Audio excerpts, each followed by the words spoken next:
Can you all hear me at the back? Perfect.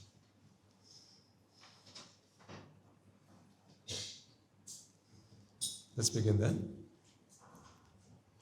Let us all bring our palms together and make our veneration to the Perfect One. Reminding ourselves that this is not just a mere mark of veneration, but it is a pledge of our allegiance as we remind ourselves the purpose of our coming here and our being here.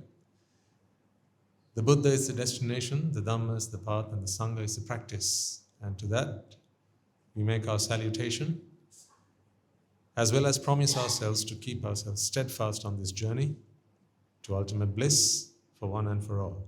So with that in mind, let us take a moment to chant the Namaskara, observe the precepts, and commence with today's proceedings. Namo tassa bhagavato arahato samma sambuddhassa.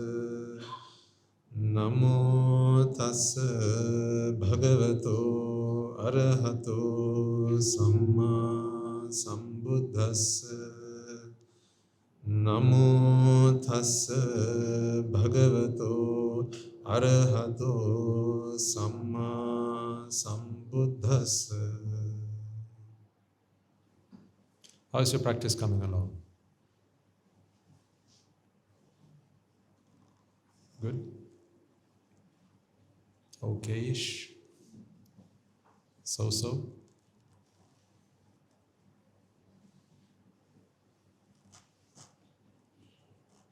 That's what's most important, you know that, right? It's not a lot of Dhamma, a little bit of practice. It's a little bit of Dhamma and a lot of practice, indeed. To be fair, to be honest, one of these sermons is actually quite enough. I don't know why you keep coming every Sunday. I'm beginning to suspect whether it is the sandwich after all.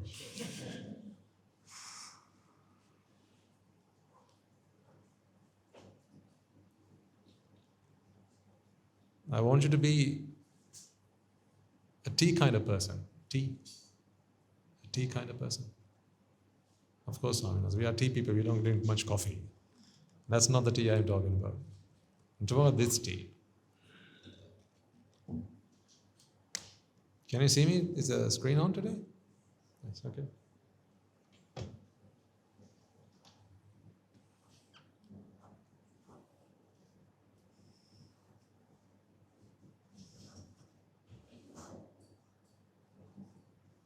Can you see that? Consider that this line is a line full of points, such as these. I'm sorry, it might not be all that clear to people at the back of the room, but I'm describing it as I draw it on the board. So hopefully that will help. There are multiple points along this line. These are all points of Dhamma in this analogy. These are all points of Dhamma. Each of these is an avenue to Nibbana, or a door to Nibbana, if you like. It's a door. So this is a door, this is a door, this is a door, and you get the idea. Each of these is a door to Nibbana. Your task is to discover one of these doors, and you get many of these doors when you come to these sermons. Because it could be a different door for the person next to you. Your task is to find one of these doors, open it, and then do what? Your task is to open a door, find a door, open it, and then go and see what other doors are also available. No? No? Why not? Surely that's what all good Buddhists should do.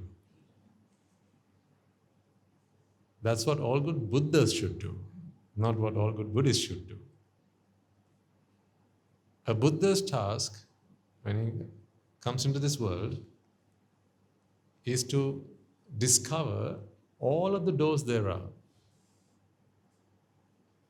and present them to people who are varied in their faculties, who are varied in their abilities, who are varied in their level of wisdom, in their level of concentration, in their level of morality.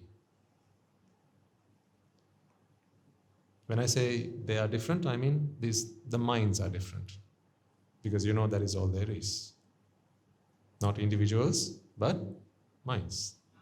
So a Buddha's task is to discover all of these doors. And by some accounts, there are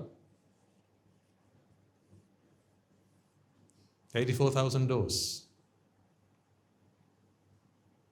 That is why you hear often that the Tripitaka has 84,000 scriptures. So we consider them, each and every one of them, to be a door to Nibbana.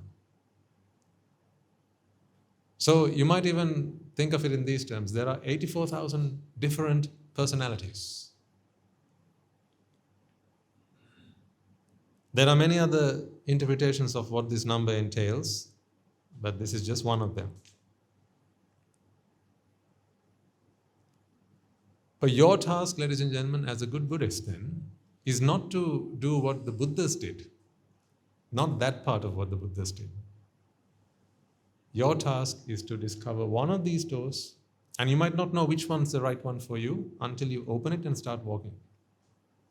And you don't know which sermon is going to open the right door for you either.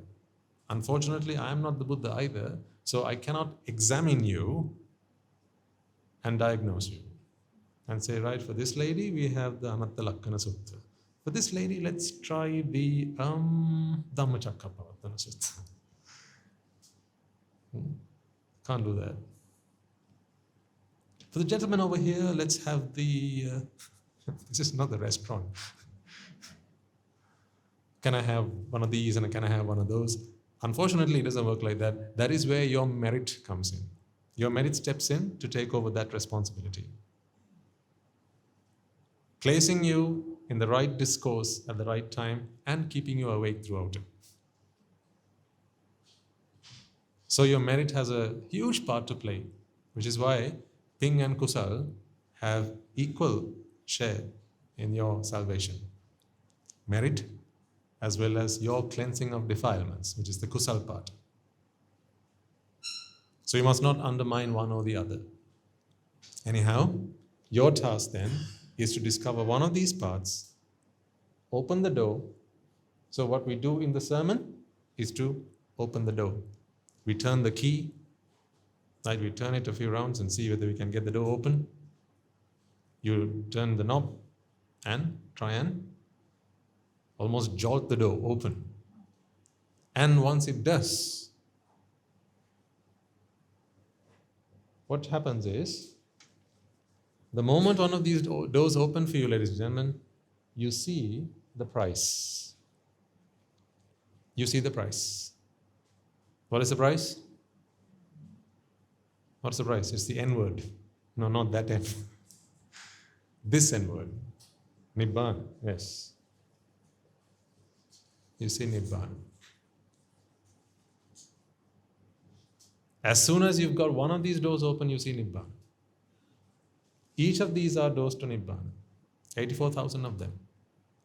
And all you got to do is open one of them. Whereas if you were to become a Buddha, you'd have to discover all of them. Discover all of them not for himself, but remember his resolve, his determination as a Bodhisattva was not to just get himself across the ocean of samsara, was it? What was it? It was for all of us. It was for every sentient being.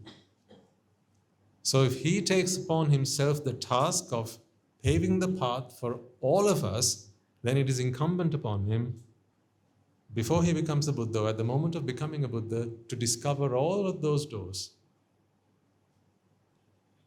And then throughout his lifetime, reveal them to us. And then for the next 5,000 years, as it is said in our dispensation, this Buddha's Sasana, It is for each and every one of us to discover one of these doors, and then the moment you open any one of these doors, what do you see?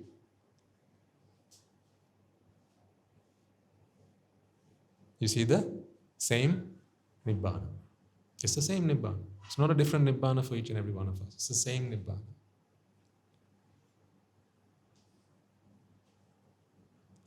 So the moment you open this door for the first time, you get a glimpse of Nibbana.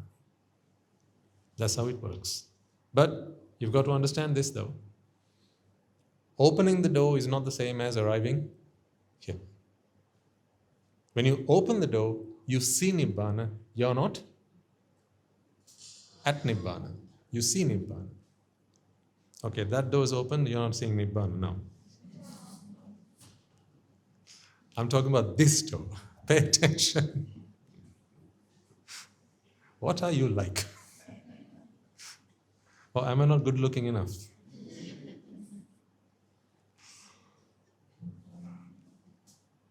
So you open the door, you see Nibbana, you get a glimpse of Nibbana. Does that mean you have arrived at Nibbana? No, it's not one and the same. So one who has opened one of these doors for the first time is called a what? A Sotapanna, or a stream enterer. See, this is the stream. That's the stream. These are the streams.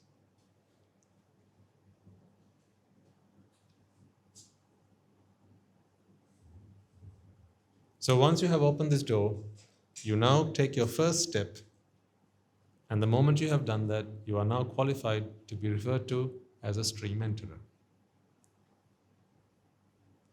The Buddha's task is merely to open this door, or to actually not even open the door for you, to show you that there's a door. Because what happens over time is, these doors, they get very old and the handles get very rusty, and there's overgrowth, and you can't see the hole. You can't see it. It just disappears from plain sight. It disappears. It's there, but you can't see it.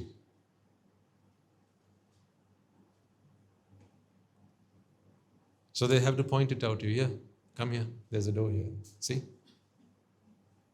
Okay, now put the key in. All right, turn the key. Right, now turn the knob. Yeah, that's it. People walking through the door thinking I'm instructing them how to walk in through the door. And then, okay, now push the door open. Push it. There we go. Do you see Nibbana? Good Lord. I've seen it. So they utter this paean of joy. I've seen it. Never before have I seen what true happiness was, and today I have seen it. They make this utterance. Abhikkante bhogotama, abhikkante bhogotama, seyatapi bhogotama. Like a candle that has been lit for the first time, or a lamp that has been lit for the first time. It is like the blind has been given sight. This is what people say when they have seen Nibbana for the first time. It is like the blind has been given sight. Just imagine being born blind and then for the first time you actually get to see. Just can you imagine that experience? You may have heard of sometimes children, they are born with visual impairments and then they go through various procedures, and then finally for the first time they take the bandages off and they get to see something. And the sheer joy that they experience, that is just plain sight, mundane sight. I'm talking about Nibbana, where you can see the day all suffering comes to an end. Just imagine that, ladies and gentlemen. Just a glimpse of that. Just imagine how transforming that must be. How delightful that must be. When you see that here is the panacea to all life's problems. Here's the one thing you've been looking for all your life, and not just all your life, but all of samsara. No wonder people cannot contain their excitement and they say, oh Buddha, this is what I've been looking for throughout my life. For as long as I can remember, this is what I've been looking for, and finally I have found it. I kneel in front of you I beg of you, please take me as one of your disciples. Accept me as one of your disciples. From here on, I shall be faithful to the Buddha, the Dhamma, and the Sangha. This is why, ladies and gentlemen, you cannot make a Buddhist out of someone by giving them the precepts. Conventionally, yes, but that is only a convention.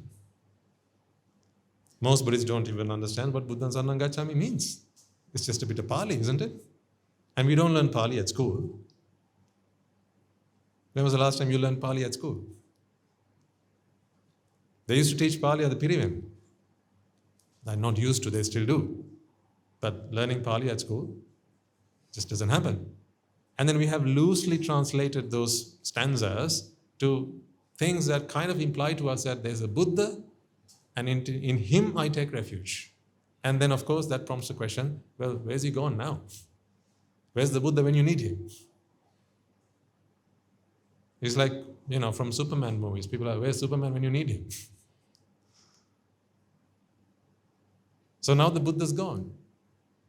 He passed away 2,500 years ago. So how can I take refuge in someone who's not even here when I need him? That's why people are more inclined to believe in gods. Even Buddhists, I mean. They find it more comfortable, more comforting, and more acceptable to seek refuge in deities because they believe deities are timeless. They are immortal. Gods are immortal. So as long as they're there, up there somewhere looking down at us, I can take refuge in someone who's actually there, who can hear me when I call, when I say a prayer. But when you say your prayer, there's no Buddha to hear you. So that is where the problem occurs. This is the first problem. People think that you're taking refuge in a person. But that is not what Buddhaṃ Saranam Gacchāmi truly means. In a conventional sense, okay, let's leave it at that. I'm not denying that. I won't take that away from you. But in the absolute sense, ladies and gentlemen, Buddha itself implies that there is no one. So if Buddha itself means that there is no one, how can you take refuge in someone? So when you open that door for the first time, here's what happens. You see Buddha. You see Buddha for the first time. That is why whenever we do chant the precepts or take namaskara, I remind you. Don't I remind you, I always tell you, this is not a mere mark of our veneration to the Noble Triple Gem, but a pledge of allegiance. It is an oath that we take upon ourselves. I remind you that the Buddha is the destination. The Dhamma is the path. The Dhamma is the path. And the Sangha is your practice. Do you see the three components that are required? You got to open the door, see your destination, see the path that connects your current position to your destination, and then do what? Chant a prayer? Make a wish? Surely that works, right? Chant a prayer, make a wish? No? Then what do you do? Go to sleep and hopefully when you wake up, the fairy angels will have carried you to Nibbāna. You've got to practice. Practice, practice, practice, practice, practice. All day long practice. All week long practice. All month long, all year long, all life long practice. So I can already hear you thinking in your mind, Swaminatha. Swaminatha, Swaminatha, Swaminatha. Can you give us a quicker path to Nibbāna? I mean, come on, Swaminatha, we have instant noodles now. You don't have to wait until the movies are screened. You have Netflix now. You have instant pizza now. Right? You don't have to wait till next day. You have same day delivery now. Right? When everything is so instant, how come we have to wait? We have to do all the hard work to get to Nibbāna. Practice, practice, practice, practice, practice.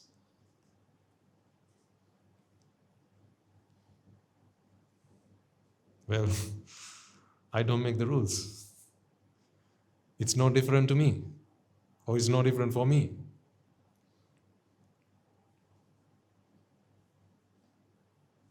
Because it is not about what you have, it's about who you are. With most other things, it's about what you have. See, when you want to become a millionaire, what is it to be a millionaire? In very simple terms, I mean, there's a lot more to becoming a millionaire than what I'm about to say, but in very simple terms, it is to have $1 million, isn't it? You can win the lottery and become a millionaire overnight, can't you? I'm not talking about the millionaire mindset. That's a different one. Someone who has a millionaire mindset can never be poor. They will never be poor again. But I'm not talking about that. I'm talking about someone who has $1 million. He's also entitled to the term a millionaire, right? So you see, a millionaire is someone who has $1 million. What about a billionaire? Again, someone who has $1 billion. A businessman, someone who has a business. So it could be that, someone's parents, maybe father, worked so many years to develop a business, and as their inheritance to the children, passed over the business and said, right, my dear son, from here on, my dear daughter, from here on, you shall take over and run this business. From that day on, what do you call that person? You call them a businessman or a businesswoman. Because what do they have now? They have a business. How does one become a mother?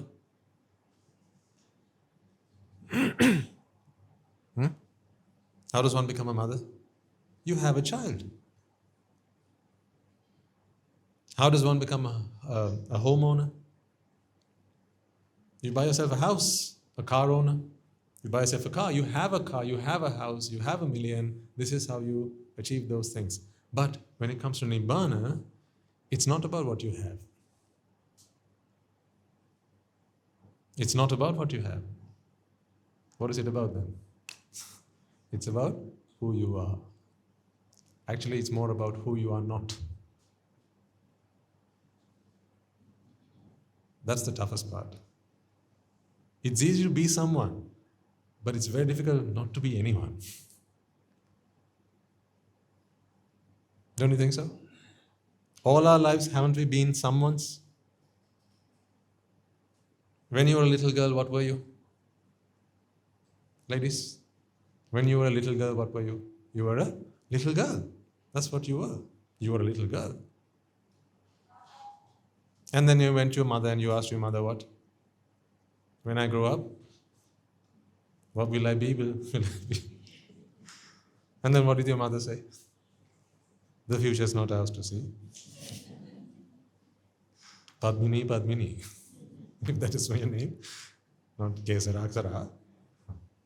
So we have to have a Sri Lankan version of that, right?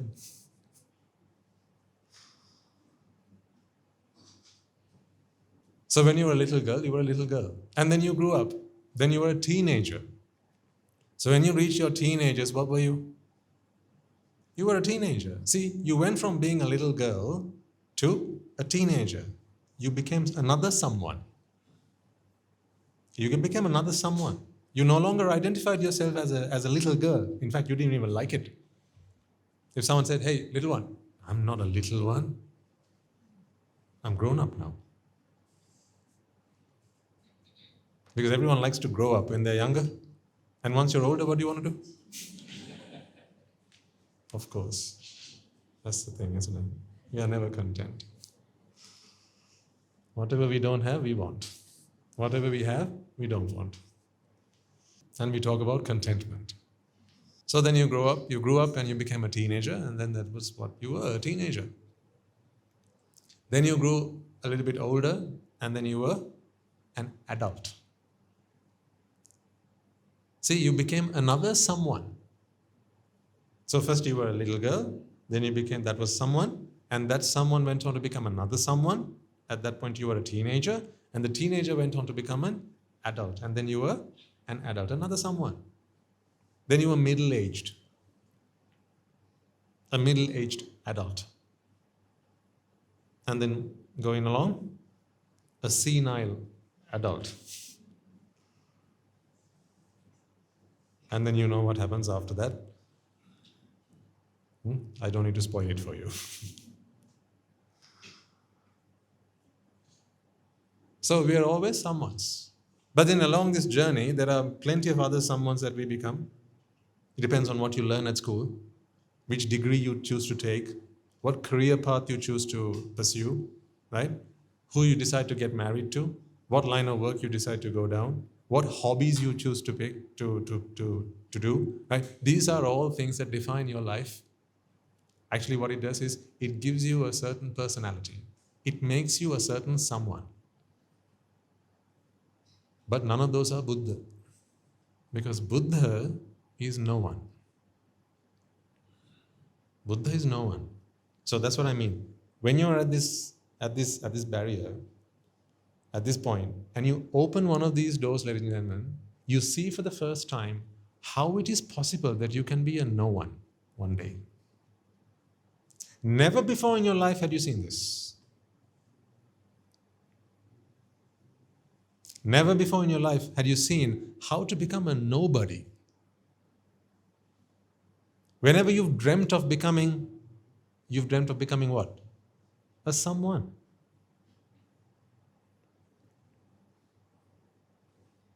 Your parents wanted you to become someone. Your teachers wanted you to become someone. Remember when we were at school? We used to have those sessions where people would come up and say, what is your ambition? Who do you want to be when you grow up? I had plenty of those in my life, and I kind of, there was so much pressure. At this very young age, where all I wanted was just to chill, relax, play, right? Have fun.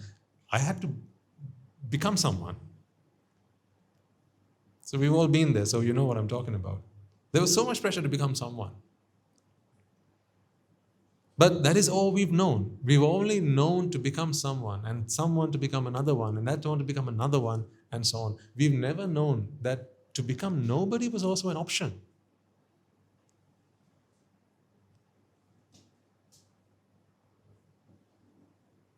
Actually, that thought never crossed your mind, right?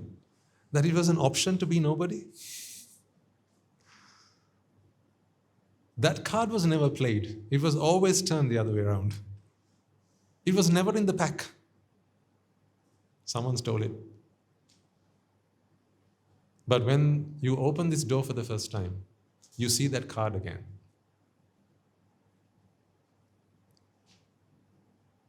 See, in the card pack, you start with ace, and then 2, 3, 4, jack, queen, king, and so on, right?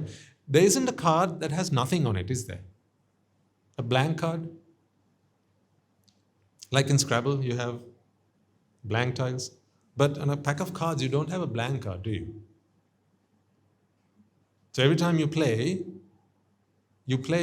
some value. In your life, ladies and gentlemen, you were dealt a pack of cards, or you were dealt a hand of cards, but you never found the blank card. It was taken away from the pack. No one showed you that that was also an option. When you see Buddha for the first time, you find that card. That you can actually be nobody.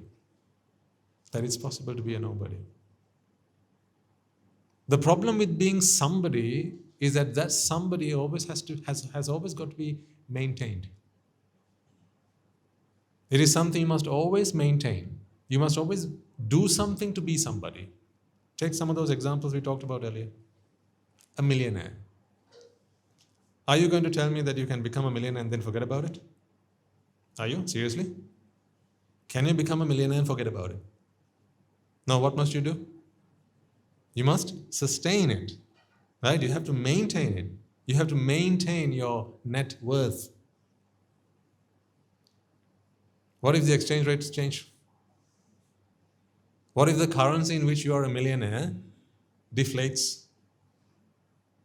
Then what happens? Now you have to earn more. So you have to maintain that. Take another example. What if you're a businessman? Don't you have to maintain that? Businessmen, women in the house, what do you have to say about that? To remain a businessman, what must you do? Relax, do nothing? No, you have to keep your business afloat. Yeah? Okay, what about being a mother?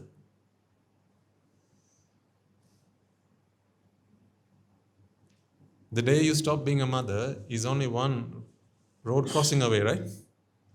Why do you say one road crossing away? Because your child runs across the street and you see a 10-wheeler coming from across the road, from the other side of the road, and that might be the last day that you're a mother. So it's something that you have to maintain. If you are married, you have to maintain it. These are all things that you have to maintain. So all of these somebodies are something you have to maintain. Do you have to maintain being a nobody? If you're a nobody, do you have to maintain that? This is the one thing that requires no maintenance. That's what I mean. When you open this door for the first time, now look at me.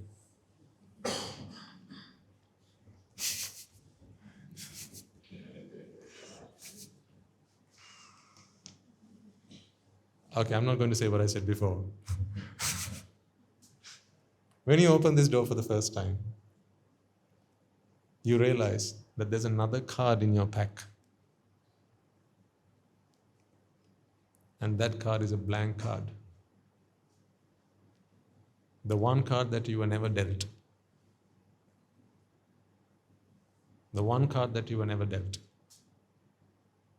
You realize for the first time that that is also an option. You can be a nobody. To be a nobody is to be Buddha. That is when you say, I see, therefore Buddhang saranang gacchami. Then you see the path to get there. Because you're here now, you see that is your destination, but there's some path that you have to traverse. You have to travel to get there. And that path is the Dhamma. The Dhamma is the path. So you say, Dhammang saranang gacchami. Then you know, okay, so if this is the path and that's the destination and I'm here, then I have to do something to travel this path. Right? You have to always do something to get somewhere. There's a path, but you have to do something. Now, don't you know how to get to the ground floor? You do. Isn't there a path? But can you just be like this, do nothing, and all of a sudden spontaneously appear on the ground floor? No, you have to get up, walk in that direction, climb down the steps, right? So there's something you have to do. That is your practice. That practice is Sangha. There's also the conventional Sangha. Supatipanno Bhagavato Savaka Sangho. See, Bhagavato Savaka Sangho. Samichi Patipanno Bhagavato Savaka Sangho. There is Bhagavato Savaka Sangho. Yes, that's a conventional Sangha. But remember, this is Sravaka Sangha. What is Sravaka? A Sravaka is one who has heard. You have heard, you know the word Shravanaya in a Sinhalese term is to hear, or to listen rather, Shravanaya. One who has heard is a Sravaka, meaning a disciple. Sravaka Sangha. So how do you become Sangha then? By listening to the Dhamma.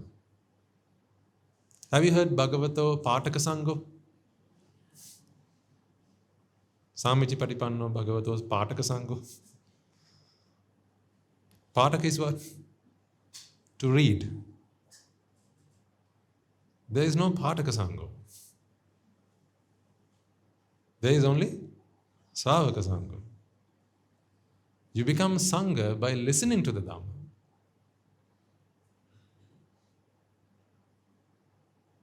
You see, I'm sorry, I don't make the rules. My job is only to show you what was shown to be by my teachers. I don't make the rules. I wish it was easier than this. I wish we could become Sotapannas. I wish we could become Arahants, at the click of your fingers. I wish that was possible. I wish you could become a Sotapanna by, I don't know, reading Wikipedia articles. How wouldn't that be nice? Or just watching YouTube all day. Wouldn't that be nice? Then most of the world will already be Sotapannas. That's what they do all day long. Most of them. No, do you see the three components that are essential? There's no other way, unfortunately. So what must you do? Discover one of these doors. Your teacher will help you do that. That is why we need a teacher. A teacher is the one who points us to one of the doors. They study us. To some extent, it's possible. Not in its entirety. For that, you need the supreme teacher. But now he's not with us. Because the supreme teacher possessed an ability called the Indriya Pariyatta Jnana, which is he could examine us and he would be able to study which of our faculties are stronger than the others, or which one of our faculties is the strongest. So what he would do is then preach the precise doctrine, or give us the exact teaching that would be the shortest path to understanding the Dhamma. But that is a privilege none of us are able to enjoy today. So then we are reliant now on our merits. That's okay. The Buddha has not just left us in the lurch. He's given us an alternative path. Merits is the answer.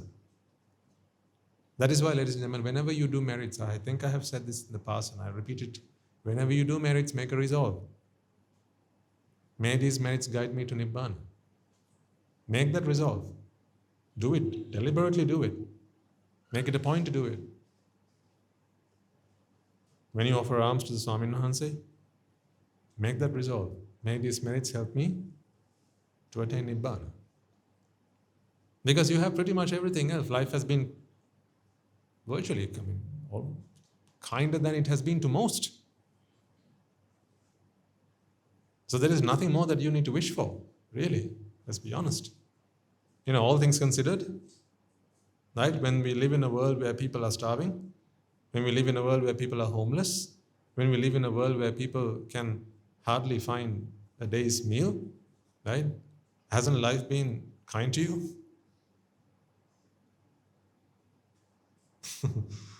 What more could we wish for? What more could we ask for?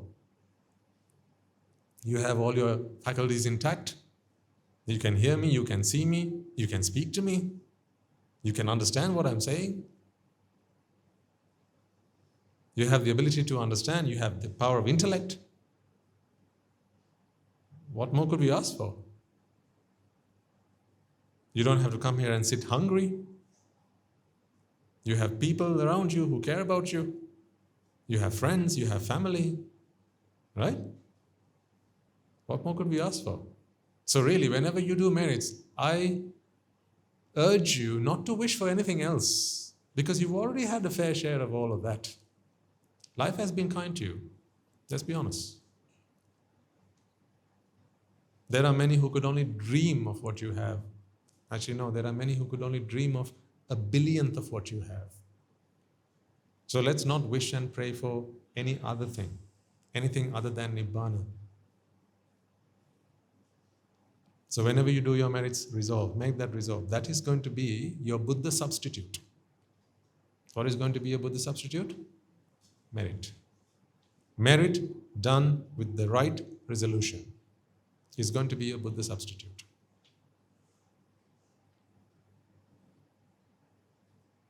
So then why do I say that you need to be a T kind of person?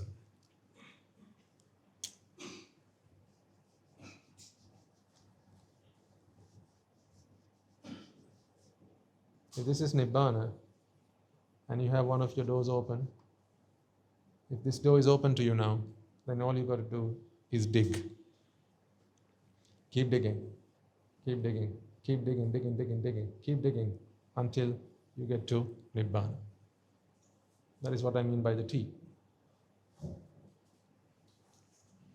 Be a T kind of person. You don't have the time, the luxury of time to keep exploring the other doors. Let's be honest, you don't have the luxury of time to do that. How much of your time can you dedicate towards your salvation? Living the lay lives that you do? How much of your time can you dedicate? 90%? That made you laugh, didn't it? 80? 70? Am I going the right direction or the wrong direction? You say hot and cold, right? I'll keep saying the numbers. Oh, it is warm. Still very cold, aren't we? I'm still going 70s. More like 7. We worked out the other day, right? If you're here on a Sunday morning, that is 1/14 of your week. Because 7 days a week, divide by 2 for AM and PM. If you're only here on a Sunday morning, that's 1/14 of your week. 1/14 of your week means 1/14 of, how much of your month is 1/14 of your week? 1/14 of your month. So that means for the whole month, if you consider an entire month, 30 days, right? 2 of these make 1 day. 2 of these make 1 day, right? So when you're here 2 weeks, you're here the equivalent of 1 day. So for a whole month, sorry, I don't mean to. Stop laughing, that makes me laugh. Over a period of 30 days, how much of that 30 days are you here? 2 out of 30, not even 2 days. Because to be 2 out of 30, that should be, well, actually, slightly over, let's say that. 2 out of 30 is what you're actually when you're doing the Sasana. So if it's 2 out of 30, then extrapolate that for the year. So 2 days every 30 days means 2 days every month. Now you have 12 months. How many? You have 24 days over 365. 24 days is not even a month. It's not even a February. February has 28 days, the shortest month of the year. So you want to put in less than a month of the whole year and still get to Nibbana.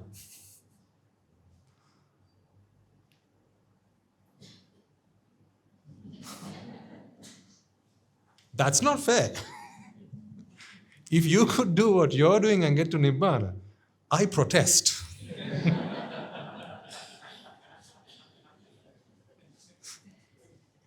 Out, all of you. That is not fair. If you could do what you're doing and get to Nibbana, and I'm doing 365 days out of 365, and Nibbana is this hard, and I've been doing it for the last 8 long years. If that was possible, I give up. I'm just putting things into perspective for you. This is not me saying that you cannot do it. Right? The whole point is not to discourage. It is actually quite the opposite. It is to encourage. If I'm working hard on Nibbana, how hard do you think you must be working? Or you ought to be working?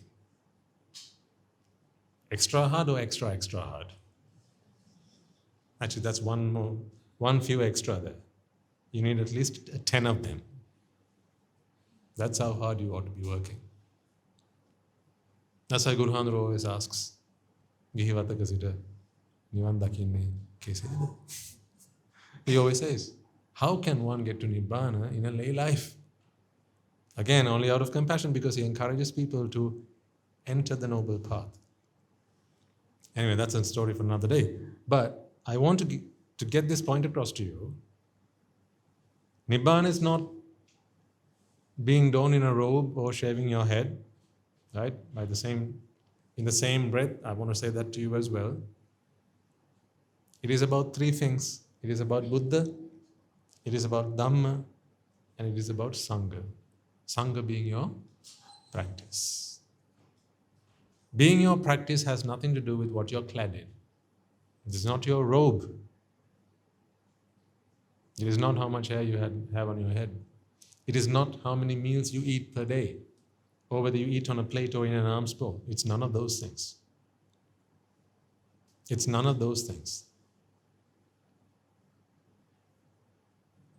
It's how often you contemplate the Dhamma. See, walking the path is just that, ladies and gentlemen.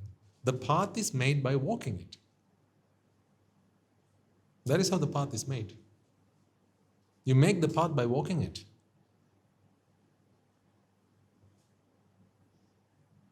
So when you're here, once you open one of these doors and you're here, right? Others might be down here. Maybe the others have progressed. Maybe someone's over here already.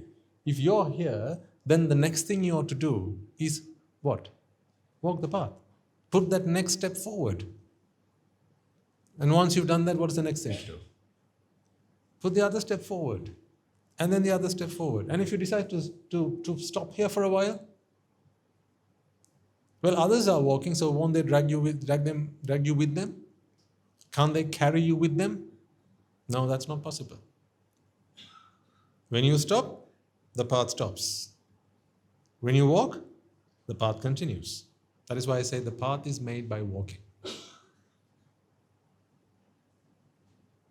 So every moment you spend in every day contemplating anicca, dukkha and anatta. Every moment you spend every day contemplating the Dhamma is a moment you have spent doing Sangha, meaning walking the path. So you are actually Sangha when you are contemplating the Dhamma. When you are contemplating the Dhamma, you also become part of Sangha, because then you are part of Shravaka Sangha. Supatipanno Bhagavato Savaka Sangho.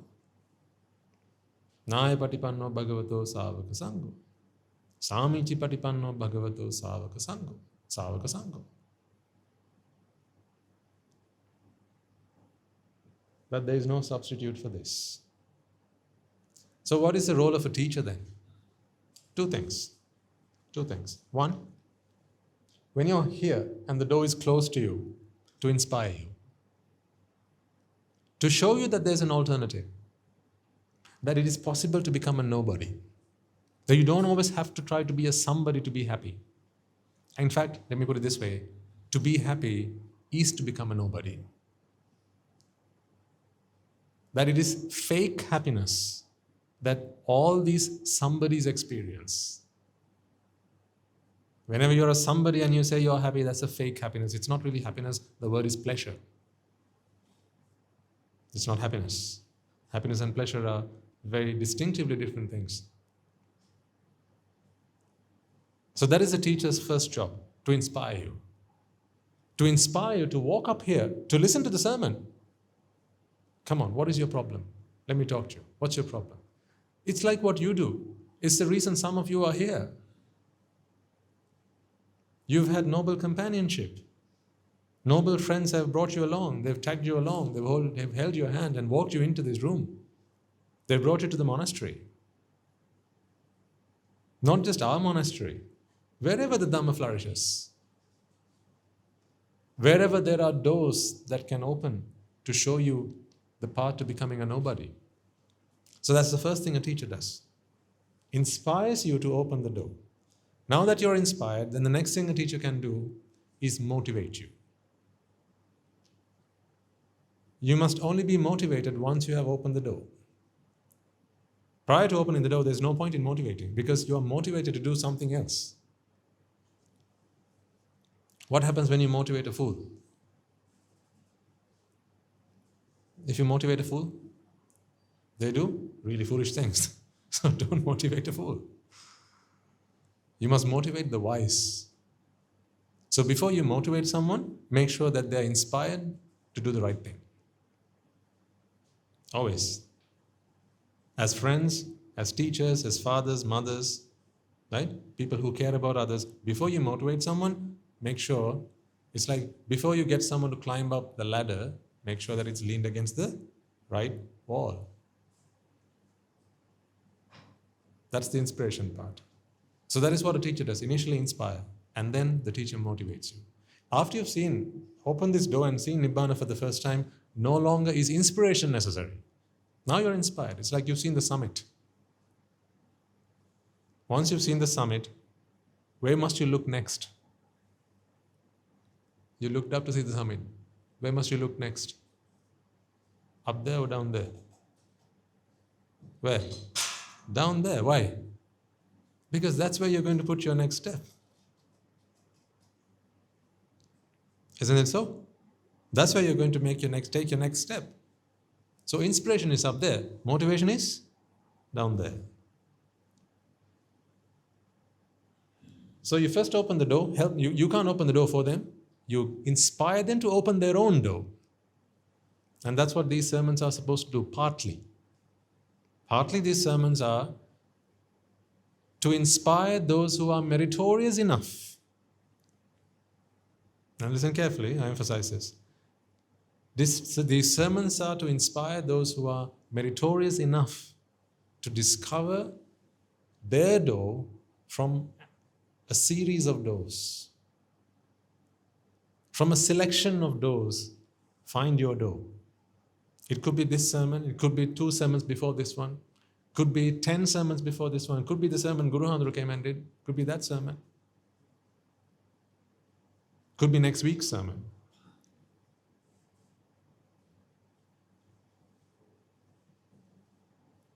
So that's the first thing. Next, once you open that door, you've seen Nibbana for the first time, and you see that it's possible to become a nobody, and now you need a bit of motivation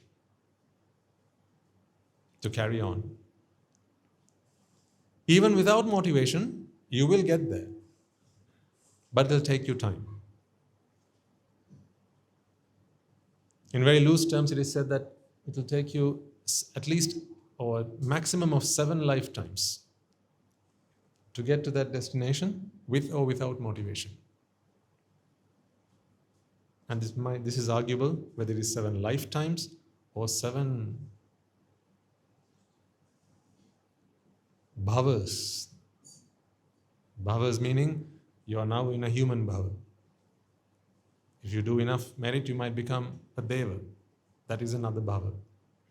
If you come back to being a human again, that's another bhava. So that will be 3 bhavas and so on. So in the span of 7 forms of existence, shall we call it that? 7 forms of existence, you will get to Nibbana with or without motivation.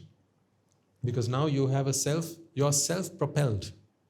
But a bit of a push every now and then is always welcome, and that just gets you to your destination sooner rather than later. I mean, why not? If you can get to salvation sooner rather than later, why not? Why would you delay it? It's like saying, you have a headache and you feel like your head's going to explode. I have the medicine for it. When do you want it? Today or tomorrow? Huh? Exactly, you have the answer, right? You want it now, not today. You want it now. So if you have seen that this is Nibbana, this is the moment where you can be free of all suffering. When do you want it? Today or tomorrow? No, the answer is now. The answer is now. So you see, now this is what we are here to do. Buddha, Dhamma and Sangha. We normally symbolize these with conventional things like the Buddha. When you think the Buddha, you think of the statue. Actually, whenever we say the word Buddha, his image comes to mind, doesn't it? Typically, sat in meditative pose, maybe in lotus position. That's typically what comes to mind. Or if you're a fan of the Aukana Buddha statue, then that comes to mind. And so on. When we say Dhamma, maybe a sermon comes to mind or the Tripitaka comes to mind. And when we say Sangha, typically Swaminatha's come to mind. Maybe an image that you have of a time when the monks visited you at your place and you offered them alms, or you went to the temple and did the same, so on. That's okay. Conventionally, I'm not taking anything away from that, but I want you to understand also that Buddha, Dhamma and Sangha are actually very personal to you as well. Buddha, Dhamma and Sangha can exist with or without the Buddha or the Sangha. Right. So then now that you know that that is what you're supposed to do, and you are happy to give 1/14 of your week to do it,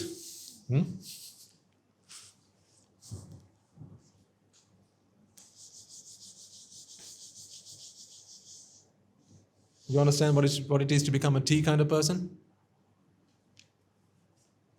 I wanted to share this with you, lest you decide to do one of these.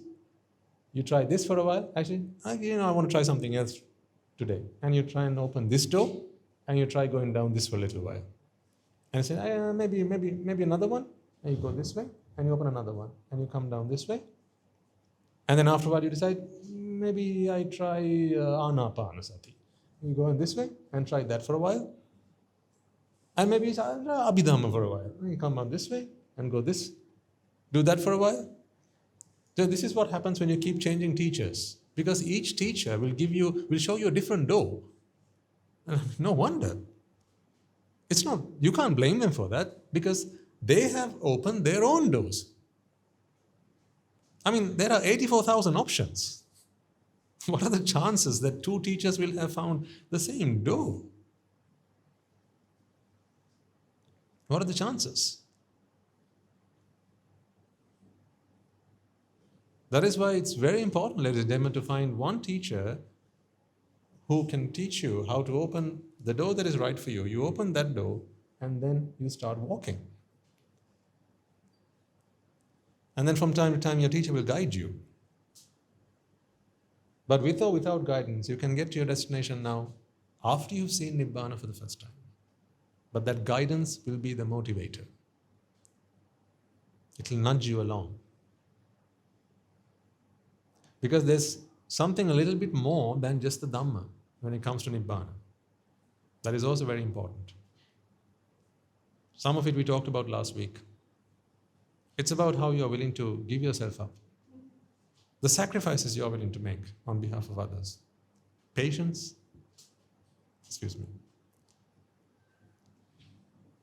Patience is a virtue. These virtues, they go a long way. When you know that something is wrong, but you want it, but you make a resolve and you decide, no, I will not do it because if I do it, then I'm sacrificing my Nibbāna and I'm not prepared to do that. For Nibbāna's sake, I will be patient. That develops your mental stamina. That develops your virtues. And those virtues, remember what I shared with you last week, this is the fertile ground. Right? That fertile ground is very important. It's a bit like this. Imagine if I were to draw this same thing but on a different plane, okay? I'm going to draw this but on a different plane. So this is where you start. You open the door. This is your destination, Buddha. Okay? Now to get here, you have an incline, right? Yeah? But you open the door. So now there's the Dhamma path. So Buddha, Dhamma, Sangha. Get the point? Here's what happens when you don't practice your virtues. When you don't practice your virtues, ladies and gentlemen, meaning you're not patient, you're not tolerant, you're not humble, you don't practice humility, respect, these things that are virtues. When you don't practice your virtues, here's what happens.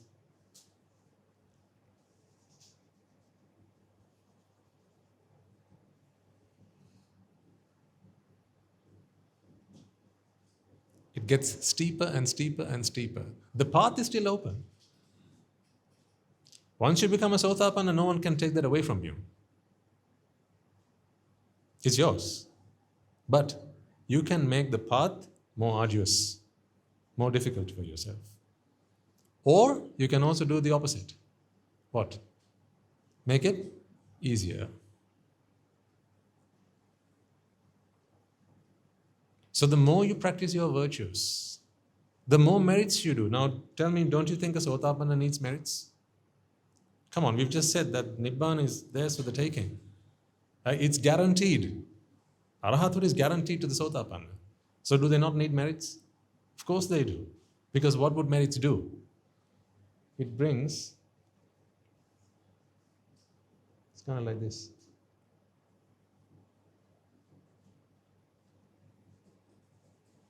See, when you have steps, it's easier to climb.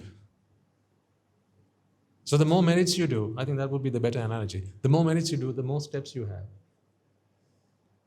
It's easier. It gets even easier to climb. The more demerit you do, what happens? Step will still be there. It will be something like this. Now try climbing that.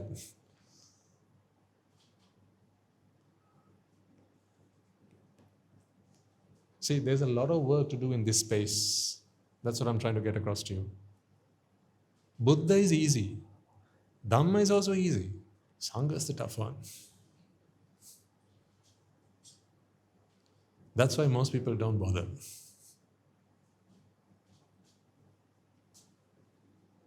Why is most of the world's population poor? Money is not hard to find. Oh, money is there everywhere. Money is not hard to find. I mean, wherever you look, all there is money. Money is there everywhere. But then, if there's so much money going around, and if money is readily available, why are so many people so poor? Because they have to become worthy of it. And that's the difficult part. It requires transformation. It requires change of character. It requires internal re-engineering. That's tough. Because you have to break free out of your comfort zones. Who is the most difficult person to change in this room? Don't look at your husbands, ladies. Come on. Who is the toughest nut to crack? Who? Who? Of course. Yourself. And you know that. Because to change someone else, all you have to do is give them a bit of advice. That's easy to give, isn't it? Advice. What have you found doing most in your life? Giving advice or following it? Now look away and answer. Most times in your life, what have you found yourself doing? Giving advice or following advice? What? Of course. Which one's easier? Giving advice. Because it's the easier thing to do. So we find all around the world, everywhere, people giving shed loads of advice. If you want to find an advisor,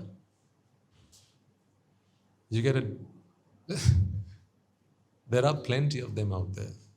A dime a dozen. If you want an advisor. If you want people who follow advice, they're very rare. Rarer than diamonds. That's why most people don't bother. That's why most people are not interested in Nibbāna.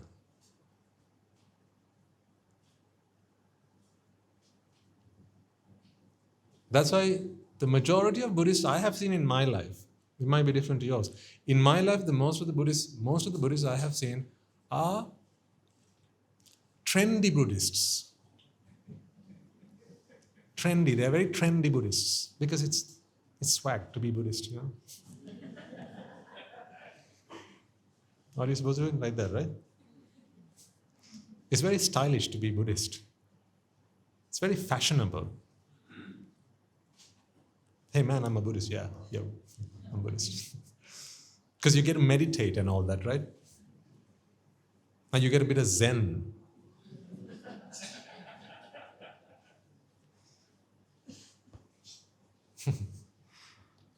But when you start talking to them about what they have to do to be a Buddhist, I will choose something else.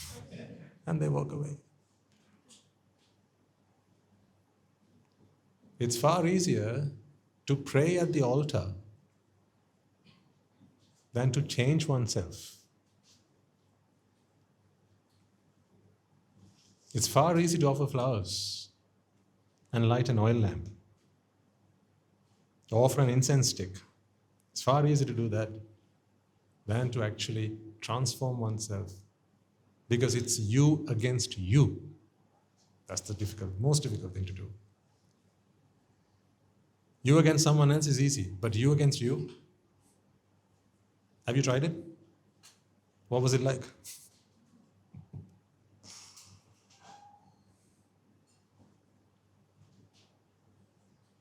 It's difficult, isn't it?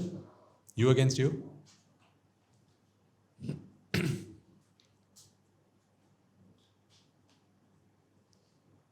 So this is where your determination, your resolve, they all come into play, ladies and gentlemen. That's why it's not enough for you to just listen to the Dhamma. The seed alone is not enough. Your fertile ground, that you have to make. Teachers can show you the path, but you have to do it.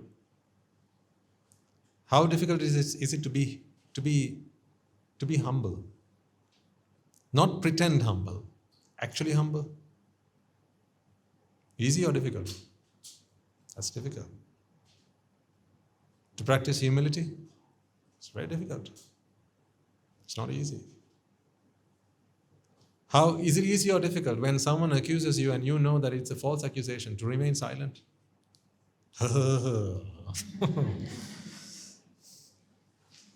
Gives you a shudder, doesn't it? It gets into your bones, doesn't it? That's where it gets you. It gets into your bones. When people accuse you of things you haven't done, false accusations, and you have to remain silent and bear a smile. And here's one more. To top it all up, if at the end of that you're supposed to say, I'm sorry, as if you're the one who did it.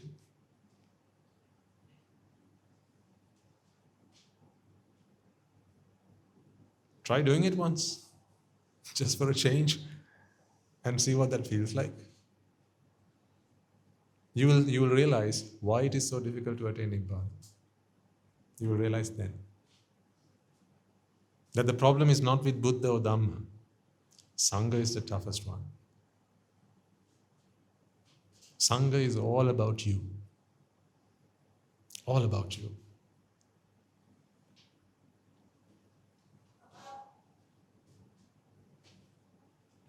I give you my assurance, ladies and gentlemen. The Buddha is pristine. The Dhamma is flawless. The Sangha, I cannot give you an assurance. You're the one with the assurance. That is why Nibbāna is so difficult. Because Nibbāna is not about what you have, it's about who you are. No, it's about who you are not.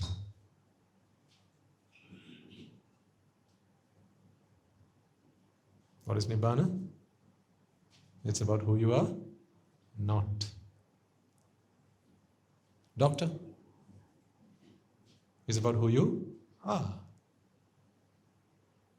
Teacher, it's about who you are. Millionaire, it's about who you are. Who you are and what you have. Buddha, Nibbāna, it's about what you are or who you are not. How do you become a nobody?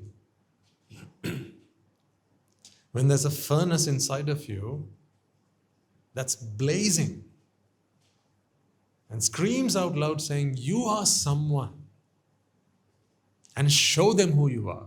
Show the whole world who you are. Make your stand. Don't let them talk over you. Don't let them speak over you. Don't let them boss you around. Stand up for yourself. Speak up. And tell them that they are wrong, not you. Don't you hear that voice in your mind all the time? Tell them that they are wrong, not you. And how dare they? It's that voice that you have to silence. Now do you see why Nibbāna is tough? Try doing it once in a while, and then you will get an idea of the size of the task at hand. But here's the thing, there's no alternative. Just because it's tough doesn't mean you can choose an alternative path and just forget about Nibbāna. Because if you choose that, to forget about Nibbāna, you will be in an eternal pit of suffering. Sorry. It's not my doing. I hope you know this is not my doing. I'm only showing you how the state of affairs. This is just how it is. That's why it's tough, ladies and gentlemen. It's when in your relationships at home, right? When you're with your husband, when you're with your wife, he or she accuses you of something. Something you know you haven't done, and you know that he or she has got it wrong. He's got the facts wrong. Right? Instead of saying, get your facts right before you talk to me. It's the ability to not say that. And after they have said their piece, it's your ability to say, I'm sorry. Oh. Someone will say anything but that last one.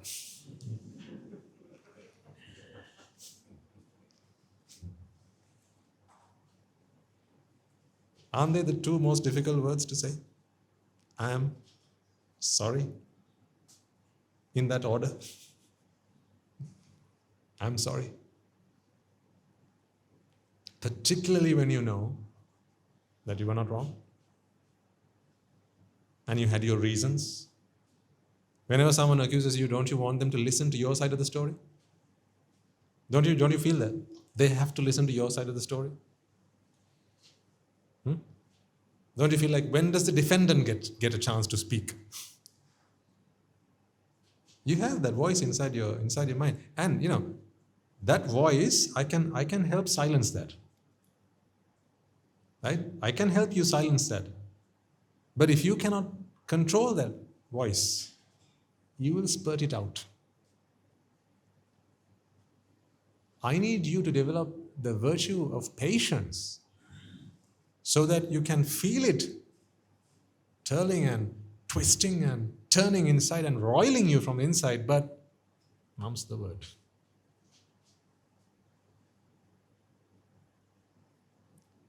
Not vent your anger. It's not for the sake of it, ladies and gentlemen, it's to help you practice your virtue of patience. It is for that I ask you to do this. Because patience is part of what makes the fertile ground to Nibbāna. That's why. It is for Nibbāna I ask you to practice this. Not just for the sake of patience. It's not that we have International World's Patient Day coming up and let's all rehearse for that. It's not that.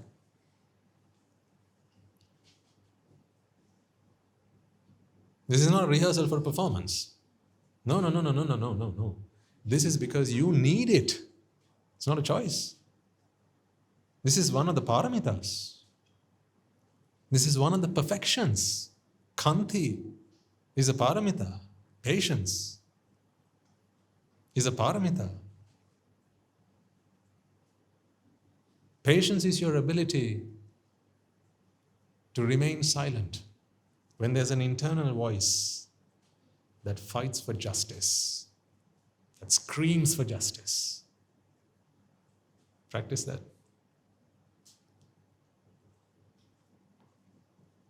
I have a feeling that few people will come next week. These sermons are very impractical.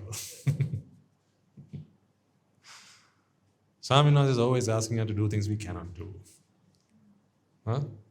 I might as well stay at home and just sleep Sunday morning, get an extra hours of sleep. You can choose to do that, but one day, someday, you will have to come back again. It's like this, right? Imagine life was immortal. Imagine you never died. But old age happened. Right? So you become frail, feeble, fragile. Right? So it could be that you're only 15 today, but 80 is on the horizon, right? 90 is on the horizon. You can't escape that, can you? If you couldn't choose death, so you're immortal. You cannot even attempt to kill yourself. If you do, it doesn't work. So death is only a fantasy, it's not a fact. Just imagine that hypothetical scenario. But old age is for real. Now, what are your options?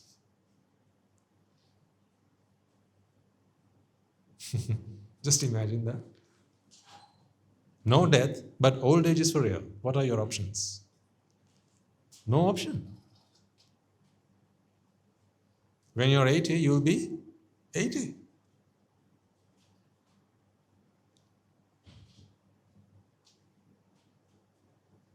So if you become incontinent, you're incontinent.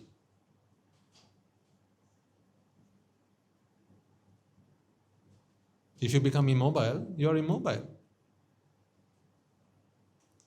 Nibbana is like that. You can't end samsara, not unless you're prepared to do what I have just asked you to do. Practice kanti.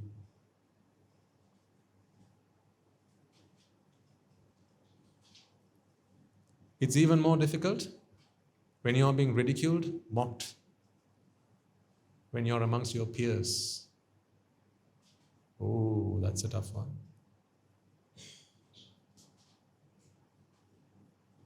When you're among your peers, at the workplace, at school, if you're still of school going age. And then there's an accusation. Or what if it's one of your subordinates that accuse you? Have you got what it takes to shush that voice inside? It'll keep on screaming, right? I can give you the medicine for that. But you have to have the stamina, the mental stamina, the mental endurance, that virtue of patience to remain silent, and at the end of that barrage, for you to say, I'm sorry. I'm sorry you feel that way.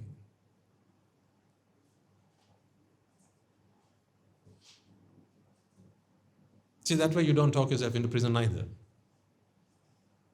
Right? Because people are very, very wary about apologizing because that is seen as an admission of guilt. Yeah? So you got to be very politically correct and very legally correct these days, right? So what I'm saying is, instead of saying, I'm sorry, you could say, I'm sorry you feel that way. I'm sorry you feel that way. Practice that. If you're a righteous Rajagiriya. Here's my challenge to you. If you're dead serious about Nibbana, right? If you're dead serious about Nibbana, the Dhamma alone is not going to get you there. You need the fertile ground. The Dhamma are seeds. Sangha is the bigger, the bolder. This is what you have to focus on. Patience is a tough one, ladies and gentlemen. Patience is a very tough one. You will suffer inside. I know you will.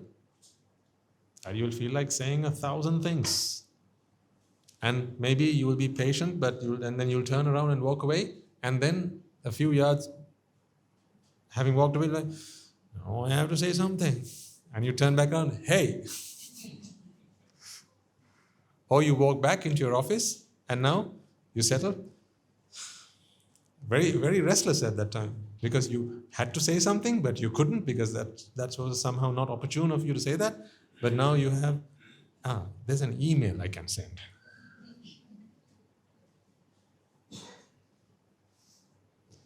Emails are one of those, I'm trying to put it nicely. Emails are one of those shields, aren't they? Behind which you can hide and then stick your dagger. Right? It penetrates your shield, From the outside, it looks like you've only got a shield, but through email, you can attack while holding the shield up. People can, that is why emails, one reason why emails are so popular at the workplace. So you can say things that you wouldn't dare say to their face, but type it on an email.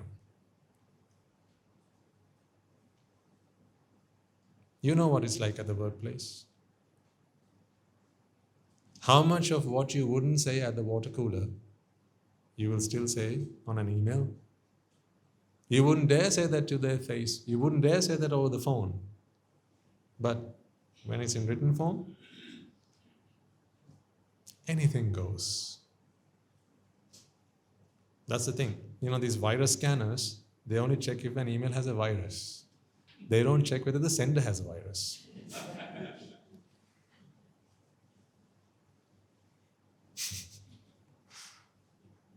Don't you wish they did? Then those emails would never get on the other side.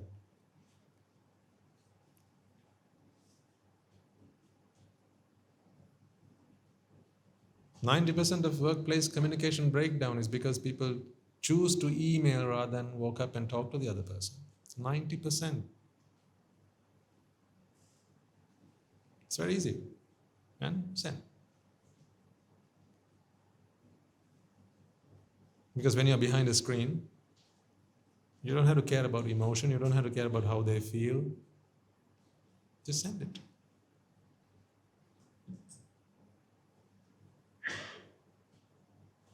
I don't know, but if you ask me, only cowards do that. Don't be a coward. Cowards hide behind their own insecurities. They don't hide from other people. A coward is not someone who hides from other people. A coward is someone who hides from behind their own insecurities. Those insecurities are those that keep you from getting to Nibbana.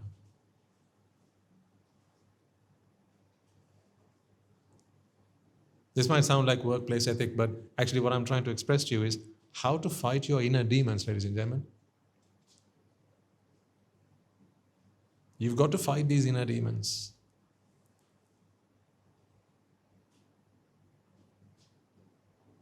Always choose to talk to someone face to face because it will be difficult. Do it for the sake of Nibbana. See, I'm giving you a different purpose now. Even at the workplace, do it for the sake of Nibbana. Because your comfort zones will tell you, no, email, just email, and copy his boss in as well at the same time.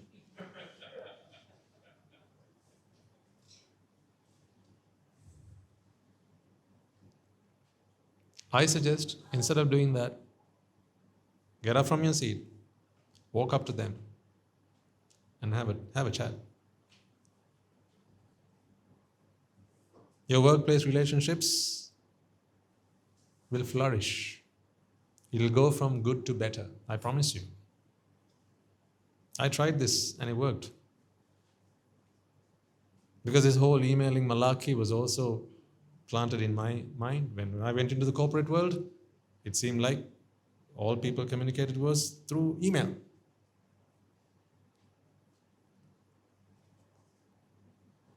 And now it has become second nature to email everything. Email is useful still. I'm not saying that we should all do away with email. This is not let's fight against email. It's not that campaign.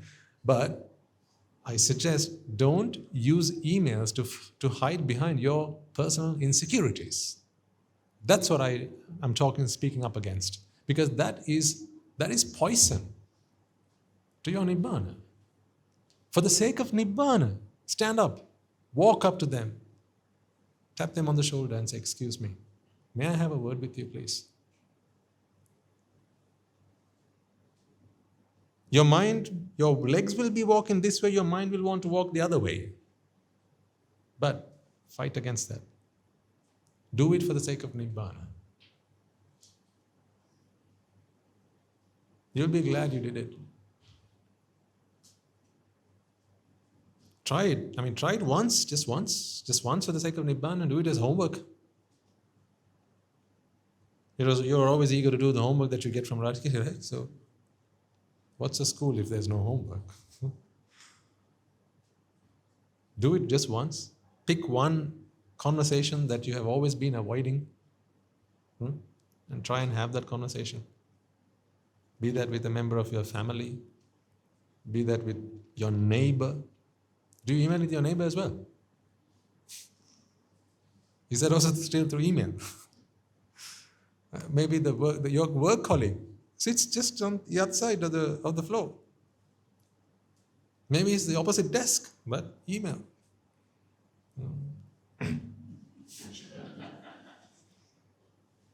Only your keyboard knows your frustration. If your keyboard could speak, if that mouse could speak,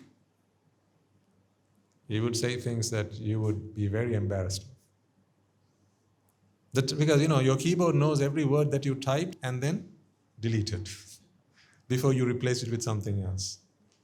Oh, bastard. No, can't say that. It's not right in the workplace. Delete.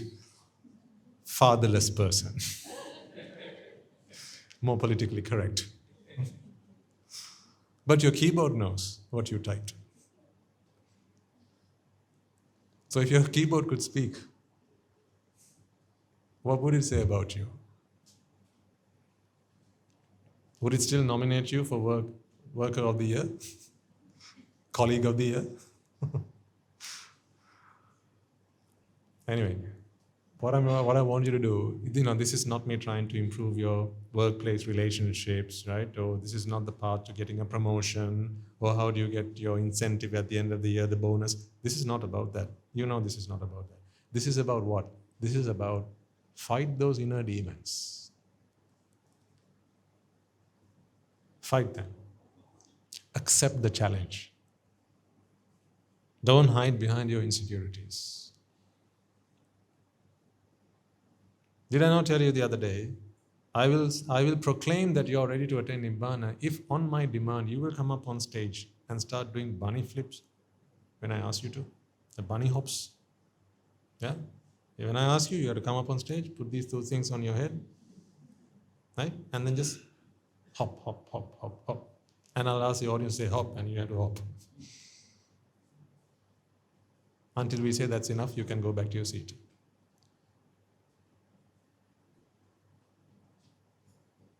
That's the day that I can say that you're ready to attain Nibbana. I'm not suggesting that it will not be humiliating. I'm not suggesting that. Because if you're not an anagami person, at least, an arahant, or at least an anagami, at least a sakudagami, or at least a sotapanna, of course it's going to be deeply, profoundly humiliating. But you've got to be able to bear that. That's what I'm saying. Tolerate it. Your mind has immense more capacity than you think it does. You just don't push yourself. That's why you don't know how much and how far you can go. Have you not read the stories of the Bodhisattva? And how much patience he practiced? How on demand he was willing and prepared to cut his fingers off, arms off, legs off. And at one point he said, if my head is what you want, I'm prepared to give it. And as you do that, I will pass my blessings to you. I will spread compassion to you. That was not the Buddha speaking then. That was only a Bodhisattva. How much anicca dukkha anatta did the Bodhisattva know? Absolutely none. So what I'm saying is humiliation, embarrassment, right? Feeling undermined, a profound, deep sense of inferiority, superiority, with all of these complexities running wild in your mind. You've got to be able to expand the capacity of your mind to bear it, tolerate it, and not speak a word. What I'm saying, ladies and gentlemen, is that is a pre-qualification to Nibbana. You let me know when you're ready with that. I will tell you how to get to Nibbana. That is a pre-qualification. That's why Nibbana is tough. It is about becoming selfless. You know, the destination, when you're here, where is it gone? When you're here, see, it was there. Now it's up there. Very steep. When you're there, you're completely selfless. Selflessness takes practice. When you arrive here, it is the day, it is the moment when you don't sense that there is someone to protect. There's someone, when you don't sense that there's someone to protect, right now, you will all feel that there is someone who you must protect with your life. And that is you. You must guard it at all costs. If someone offends, you will retaliate. If someone accuses, you will fight back. You will argue. Some of you may be argumentative. You will say, well, that is my strength, Swami. I'm pretty argumentative. It is why they hired me at my workplace. Well, okay, maybe at the workplace you're kosher. But when it comes to Nibbana, oh no.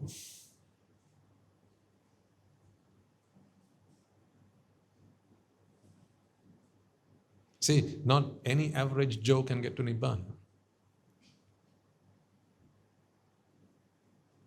None of you are Joe, right? And that's fine. You can all get to Nibbana.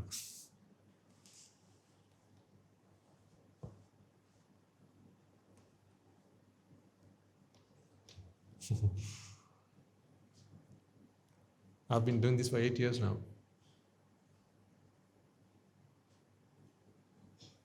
About 6 of them having been high ordained.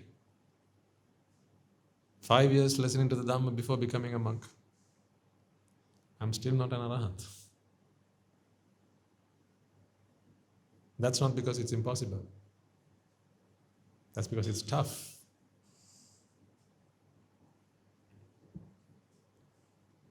It's tough even whilst I'm in noble association.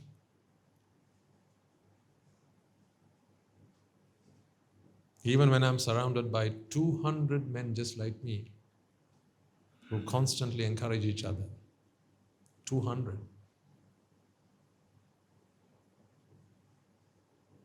It's tough. It's tough because I've never done this before. You take walking for granted, don't you? Walking, hopping, jumping, running. You take all this for granted. Was it always like that? Remember the first day where someone had to hold your hand and stand you up on your own 2 legs? It was guaranteed what you were going to do next. What? Fall. You fell.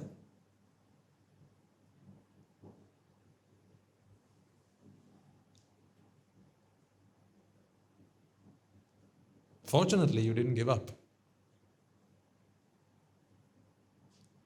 And you can thank yourself for that, because that is why today you can run around. You can jump, you can walk, you can dance. You can do all these wonderful things, amazing skills. Because you didn't give up back then. That is what I'm doing. I don't give up. I know you don't give up either. But the fact of the matter is, ladies and gentlemen, Sangha is the toughest part here. You can keep postponing practicing the virtue of patience. You can keep postponing that, but please don't forget that if you postpone it today, tomorrow you'll have to do it again. If you take one step back today, tomorrow you'll have to keep that step forward again.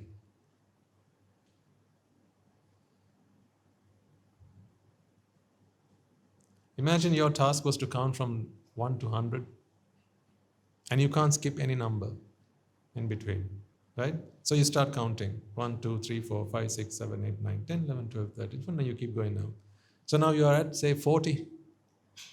And you feel like counting down a few. Say, sometimes I can't keep going. Can I come back a few steps?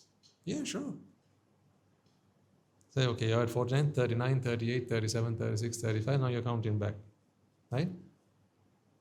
But you have to count to 100. The moment you count to 100, I give you the winning prize. I give you the most precious thing, anything that you want. But you have to count in sequence. So you can't come down to 30 and then continue from 41. If you come down to 30, you have to count back up 31, 32, 33, 34, 35, 36, 37, 38, 39, 40, 41, 42. That's how you got to go. That's how Nibbana works.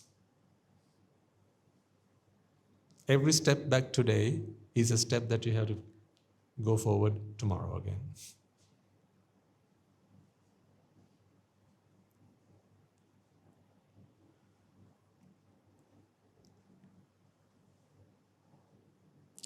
Life will throw plenty of opportunities at you.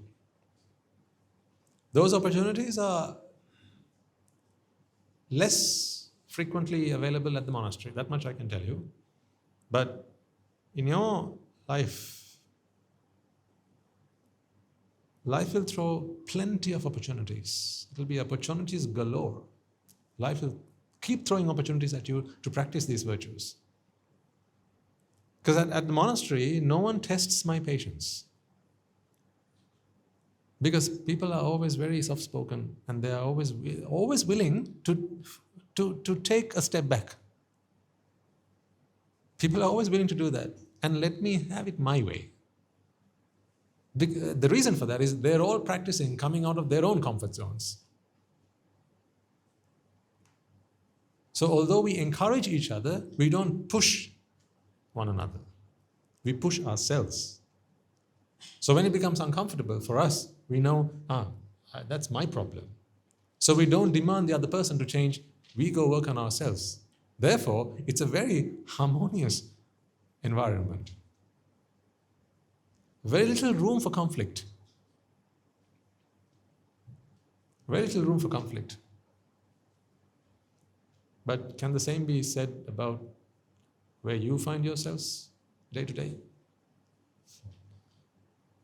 My invitation to you is to embrace that as an opportunity. Don't see the glass is half empty.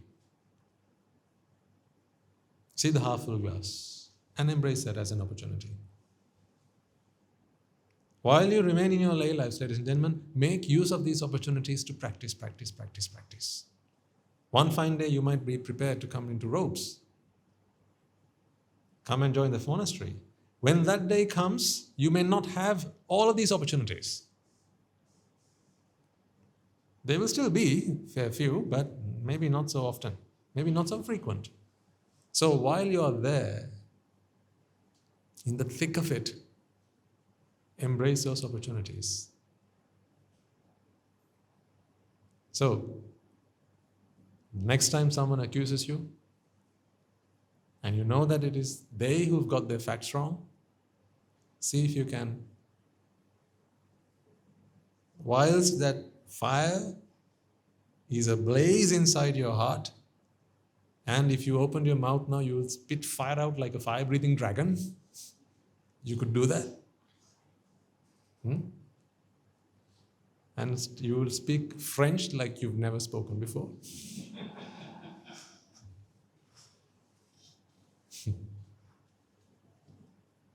Still, try to mute. Try and see if you can mute that voice. See if you can practice that patience. Please understand why I urge you to practice patience. It is not so that you get the Colleague of the Year award at the end of the year. It's not for that. It's not so that you become the most loved, cherished member of your community. It's not for that. It is for this person and this purpose alone. Whenever you do that, your mental capacity expands. You stretch, and you keep stretching. Don't worry, you won't snap. Don't worry. Oh, you can stretch far more than you have stretched this far, for so long, before you snap. Don't worry. And you won't snap because you are now equipped with the Dhamma. So you won't snap, don't worry. If you had no Dhamma, I would not ask you to do this. Actually, I really wouldn't ask you to do this if you didn't have the Dhamma, because that's like saying if you're thirsty, just don't drink. Don't drink any water, just be patient. Before long, what's going to happen? But they're going to die. They're going to dehydrate and they're going to die. But now you have the water of Dhamma. So even if you have to remain patient for that duration of time, on your way back, on your commute back from work, in the bus, in your car, on the train, or when you get back home after you kicked your dog and walked in. I don't think everyone got that. After you walked in, you'll sit down, have your cup of tea in your hand and think, right, now I have to contemplate. What would Swami Nirvana do in this situation? What would he want me to do? Okay, I was patient. Yes, there were so many things I could have said, but I didn't. But I know that there was a fire burning inside.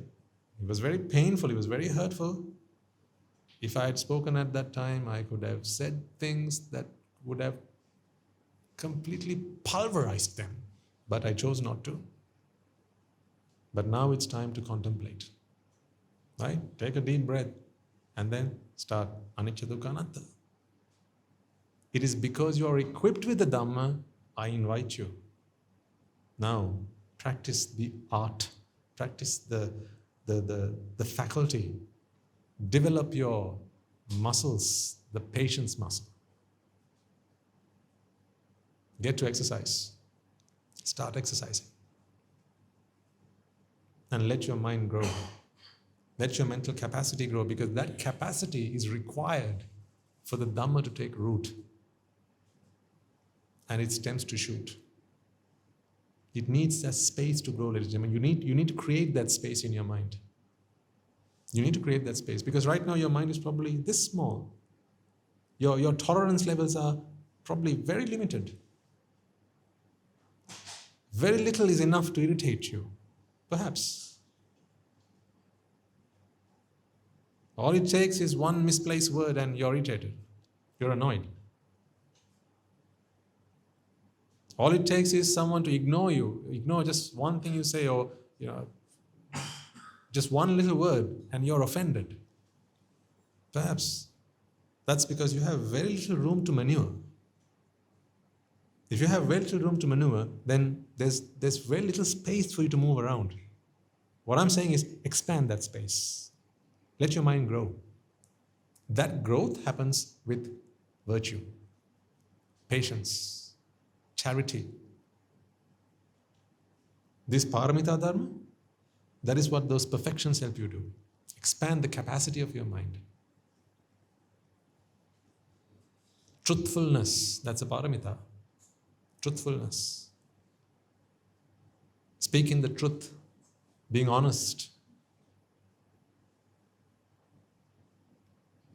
So whenever you have these opportunities where you can choose whether to be honest or to be dishonest, I can't always say what you have to do, because that would not be my place to do that. Because then you will come again, Swaminathan, I said, I did what you asked me to do, and now they have sent me a bill. 2 million, Swaminathan, will you foot half of it? No. So this is not me giving you legal advice. Disclaimer, I don't take responsibility. But I'll take responsibility for Nibbāna. If you do this, you'll get to Nibbāna. You might end up in prison, but you'll get to Nibbāna. I mean, you can't hold me responsible for ending up in prison. But if you do what I ask you to do, you will end up at Nibbāna. In or outside, prison. With or without a wife, you will be at Nibbāna. With or without friends, you will be at Nibbāna.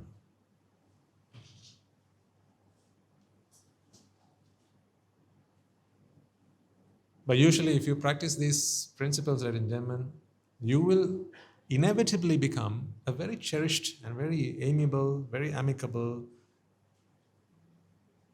very tolerable individual. You will. Because you will start to think more about your impact on others. Like we talked about last week, charity starts at home, grows at home, and ends at home. It's the size of your home that changes as you develop and cultivate your virtues and the Dhamma. The size of your home expands. So it's always at home. there comes a point where the whole world is my home. Then charity is always at home. That's the point.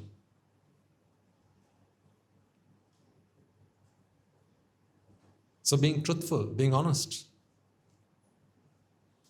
that is one of the paramita dharma, perfections. Why do they call them perfections? What makes perfect? A prayer makes perfect. Wishes? What is it? Practice. Practice makes perfect. So if paramita are perfections, you tell me then. That's not rocket science, right? How do you develop paramitas then? Through practice. Through practice. How do you get better at the obstacle race? How do you get better at jumping over an obstacle? You read a good book on it, right? You sit down, have a cup of tea, and read a good book on it. And after you've done that, you jump and you're better, right? Is that how you get better at jumping over obstacles? Then you practice. How do you become a good swimmer? You go on YouTube. How to become a good swimmer. You watch that video 10 times over. With and without subtitles. And then you get the transcript and read it again as well. And then voila, at the end of that, you are a good swimmer, right? Then how do you become a good swimmer? You practice, sure as hell. The moment you jump into that water for the first time, what are you going to do? Drown. That's what you're going to do. Not much more than that. It is what you're going to do, drown. It is those who drown today that swim the marathon tomorrow. You can swim the marathon if you wanted to. People run the marathon, you can swim the marathon if you wanted to. But the first time they got into the water, everyone drowns. Those who've taken swimming lessons, you know how tough it is. After a while, you get the hang of it. So you see, when it comes to practicing something, you're always bad at it when you start. When it comes to practicing something, you're always bad at it when you start. Who here plays a musical instrument? Am I the only one? I used to. Who here plays a musical instrument? Ah, good, we have a fair few musicians, right? So, when you first started, how was it? How good were you? Do you not remember when you started to play, the dog ran away?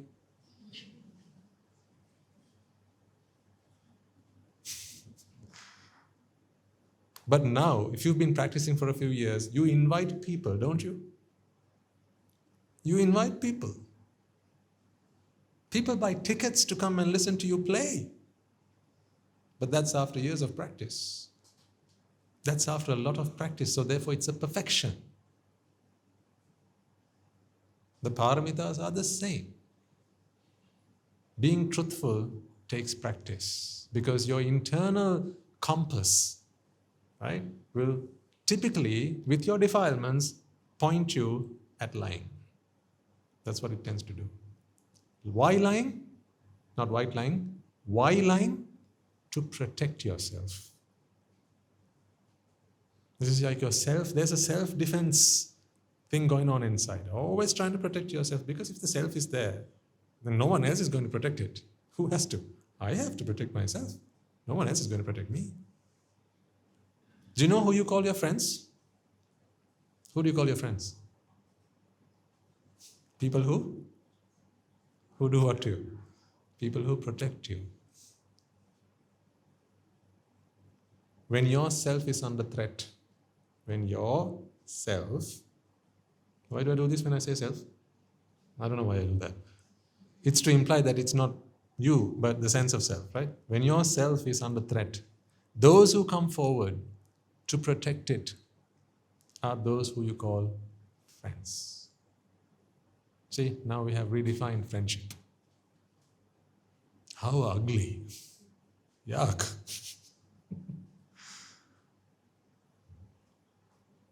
Selfish, All you selfish people.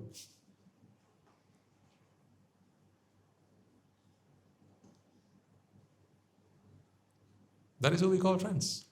Who is a noble friend then? Who is a noble friend?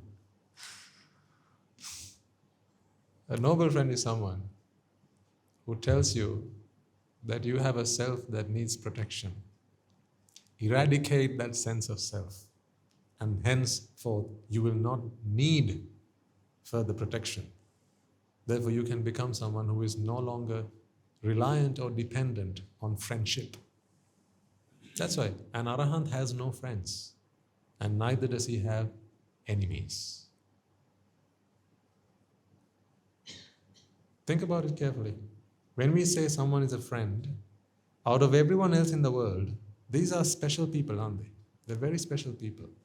They're special because you feel they're always on whose side? Whose side? They're on my side.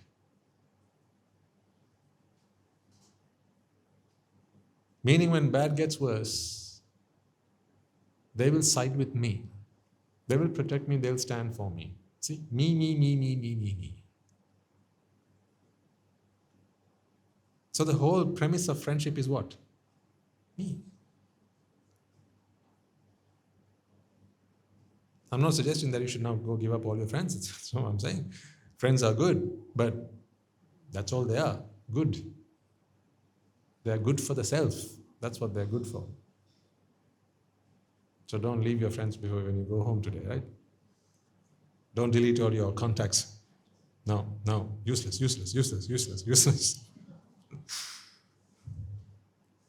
Jatana Monastery. Yeah, I'll keep that one.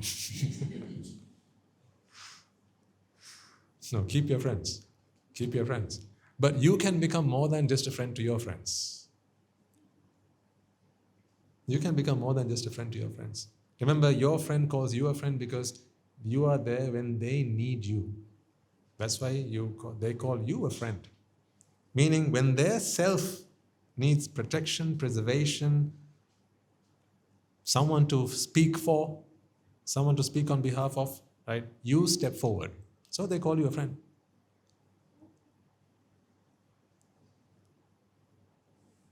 My invitation is to go beyond that.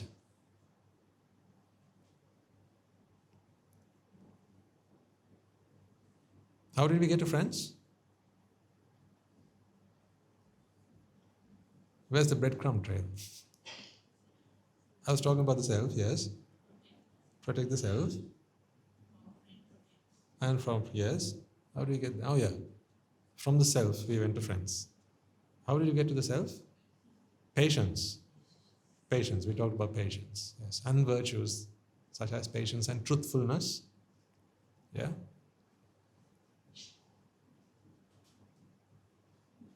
Perfections. Yes, that's what we're talking about. Perfections. Perfections come with practice. So, I'm not suggesting that you must work on all of these perfections all at once, because to develop your mental skill, your mental acumen, your mental stability and stamina, it will take time. And let's not let it take as much time as is needed, but let's try and give it some attention, and then it will start to, you can be a catalyst in that process. Catalyze that process. You can do that. All it requires is some focus, some attention, and a purpose. So now you have that purpose. That is why I said, at the workplace, when everything is going against you, and you could speak up to defend yourself, right? If it is the right opportunity, and you know that not speaking up is not going to be the end of everything for you, you can. Because I always say this because I have to caveat this with, there may be legal implications. I don't know in what line of work you find yourself, and if you say the wrong thing or don't say the right thing at the right time, you end up losing your job. Then you come and ask me, Swami, I've lost my job now, what do I do? All I can offer you is a Atapirika and that's all I can offer you. Right? So if you come asking me for a job, I have the arms bowl and the ropes. That's all I have to offer you. That's all I have. I don't have anything else. So you got to pick your battles, but For the sake of Nibbana, right? For the sake of Nibbana, do the right thing. Make the right choice. Make the right choice. Whenever you have the opportunity to give, ladies and gentlemen, give. You can give a kind word. Giving does not always have to have one of these in front of it. Giving does not always need one of those in front of it. Give a kind word. Give an apology. Give a courtesy. Costs nothing. Give a smile. But give. Give half. Whatever it is, give half. Don't give the whole thing, give half. Give a quarter.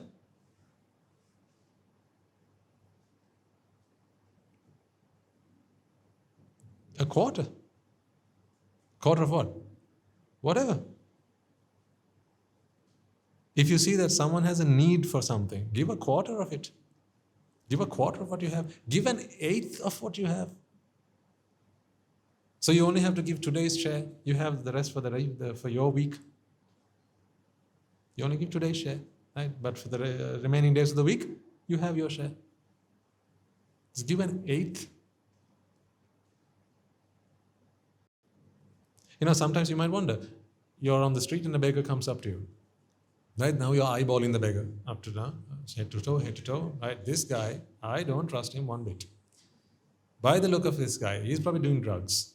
Right? He looks like he's been drinking all night long. He probably smokes. I can smell weed all over him. Right?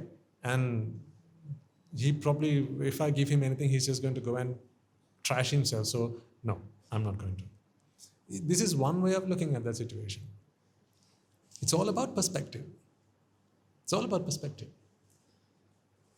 You know what? Why do you need a business case? He's a beggar.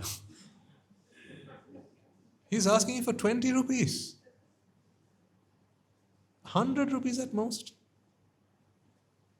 Why do you need a project proposal for that? Must he come suited, booted with a project proposal and present it to you on a PowerPoint or something?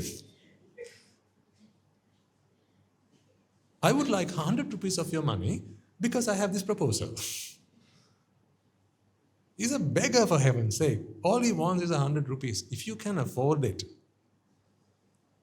right? Don't examine his ancestry or what he's going to do with the money. If you can afford it, for the sake of Nibbana, he's a human being after all. What he does with the money is his own doing. You're giving to a human being. When you were born a dog in previous lives, how many human beings did you have the chance to give to? The answer is none. When you were born in the 4 great hells, how many human beings did you have the chance to give to? The answer is none. After an infinite long journey of samsara, you have now been born a human being, and now you pick and choose? Remember, beggars can't be choosers. Don't forget, you are as much a beggar as the beggar who stood in front of you. You have begged, borrowed, and stolen. You have begged, borrowed, and stolen to become a human being. Maybe only short of stolen.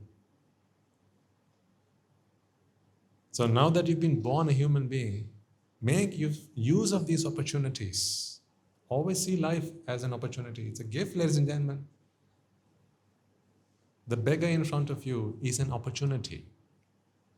I'm not suggesting open your back door, ask him to get in and drive him home and get him to stay with you because he's homeless. No. You have your boundaries. Have your boundaries, but your thinking should be, what can I not do? Not that. It's not, what can I deny this man? Because then you have a long list of things you can deny. What is God after all? What is God? Give or deny. So don't think in terms of what can I deny this man? Because he's a beggar and he looks very shabby. I can't trust this guy. Now you're thinking of how can I deny? That is not charity. That's not dana paramita. Don't think about how he's going to be using that money and how he's going to be ruining himself or whatever. You tell him. You don't have to tell him anything. It's about your thought. If you can spare 100 rupees and you know this is a human being you're giving to, it's not going to break the bank. You're not going to go starve, right? You have your family and you can feed them, right? And this 100 rupees out of your pocket is not going to do anything. It's not going to ruin your month's budget. If it is, come to talk to me. I'll take you to the monastery, right? Giving 100 rupees to a beggar and you have nothing to feed yourself with, you come talk to me. I will give you my alms bowl. I'll go pindapath and give you the food. But if you can spare that 100 rupees, don't do a cross-examination of their ancestry and their DNA and where they've come from, what they're doing and who they belong to.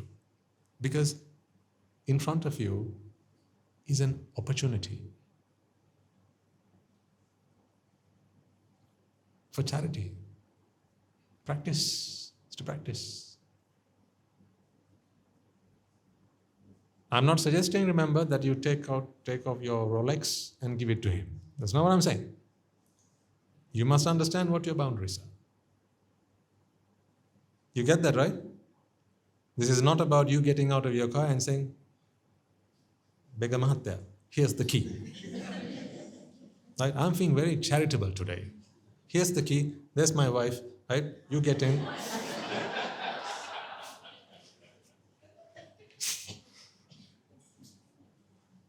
Just punch in home on the navigator and you're done. I will remain on the streets. I'm not suggesting you do that. Right? You've got to understand what your boundaries are. Yeah? So please, a bit of common sense is essential when you take on this advice. But don't kick opportunities in the back because sometimes they may never come back to you. God acts in very mysterious ways.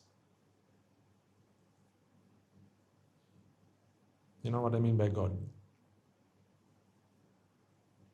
Your previous merit acts in very mysterious ways. Merits are the stepping stones to even more merits. So then ask yourself, how come there's a beggar standing in front of you today and not the car behind you? Think. How come he walked up to you and not the car in front of you? Think. Doesn't say 1/8, 1/100th. 100 rupees may be 1/1,000,000th of your wealth. You won't even notice it gone.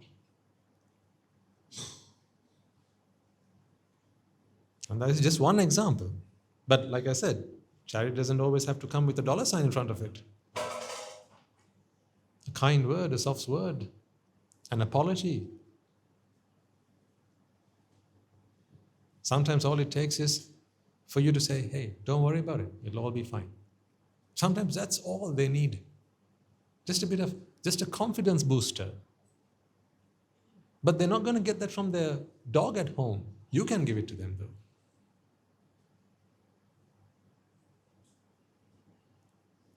You can give it to them.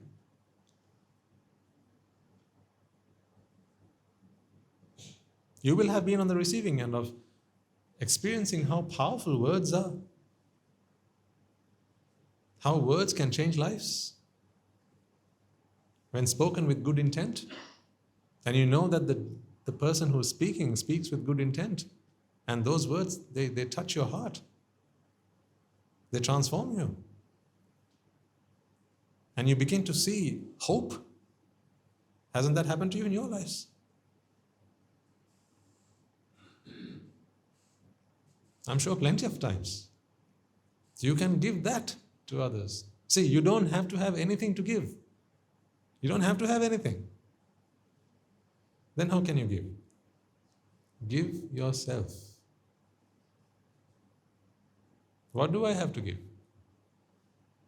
You think I don't practice charity? You think I don't practice charity now that I don't have anything to give?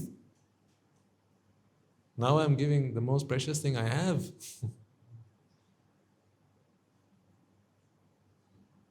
Everything else I had a price tag. They could be priced up, but now what I'm giving is something that is priceless. So I invite you, I encourage you, I get into the habit of charity because it's a practice. You need that practice for Nibbana. That is why I speak of this. Not for any other reason. This is not about let's make the world a better place. It's not that talk today. That's probably in some other venue at some other hall by some other speaker. That is not the spiel I'm giving you today. This is about change your world for the better. For that you need paramita. For that you need to cultivate a fertile ground. Because when you have a fertile ground, ladies and gentlemen, all it requires is one stanza. One stanza. One sermon. One description of anicca.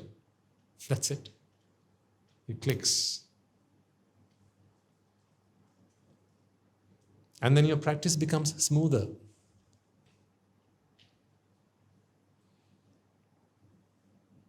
It feels like a well-lubricated journey, path. See, it feels like there's almost no resistance. When you sit down for meditation, when you contemplate the Dhamma just completely consumes you. You feel like that. It happens. Because when you become receptive, the universe responds.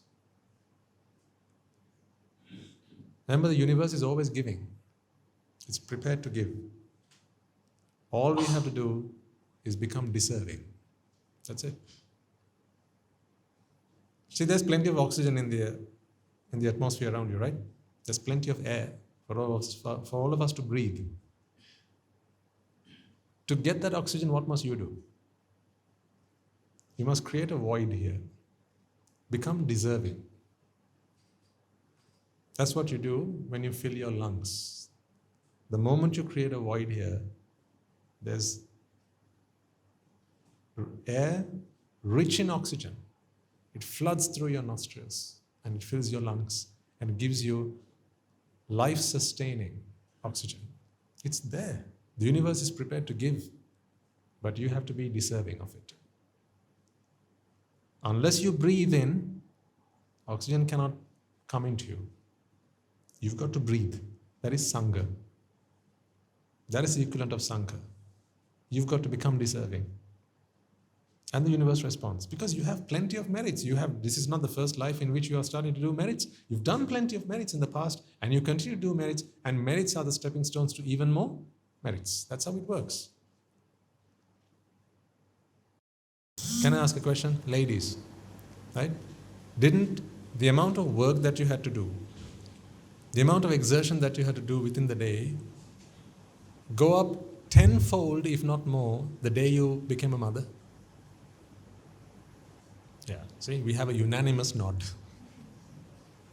Someone said 10.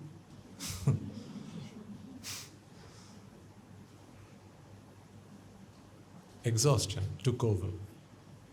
Because you now had someone to protect. You had something precious to protect. At any cost. Life or limb, you had to protect it now. That is why you became exhausted. Actually, to become a mother, you sacrifice your happiness. You sacrifice joy. Because they said, what did they say? If you want to be happy, you have to become a mother. So you bit the bullet. You took their word. This happened with my mother as well. Not once, but twice. But today I'm trying to teach her how not to become a mother again.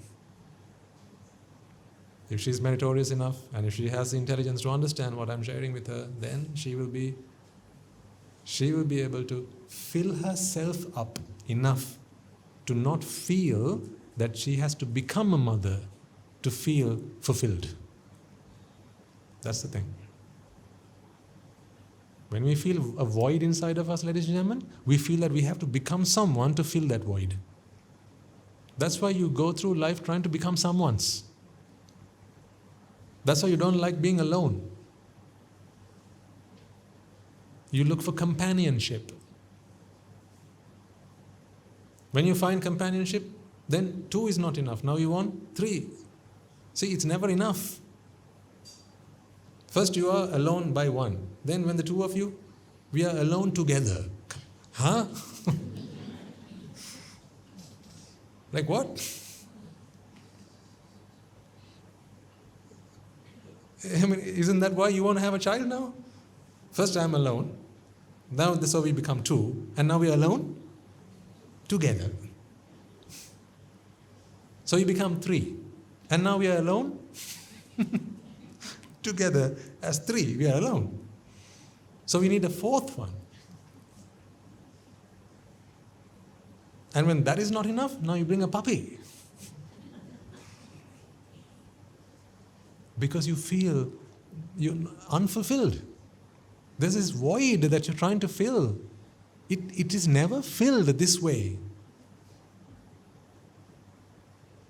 Take this lesson, if nothing more, from today's talk, ladies and gentlemen. That is why you go through life trying to fill that void that nothing seems to be able to fill. That's why you have ambitions. From when you are young, they give you ambitions because there's a void. I have to become someone. I have to become someone. I have to become someone. Because I'm no one. I have to become someone. And being no one is just very distasteful. It is very unfulfilling. It feels like I'm empty inside, so I have to become someone. Please, can someone help me become someone? So you go from door to door. You go from teacher to teacher, from school to school, class to class, course to course, country to country. If they offered an MSc or a PhD on the moon, people will be traveling there. They would.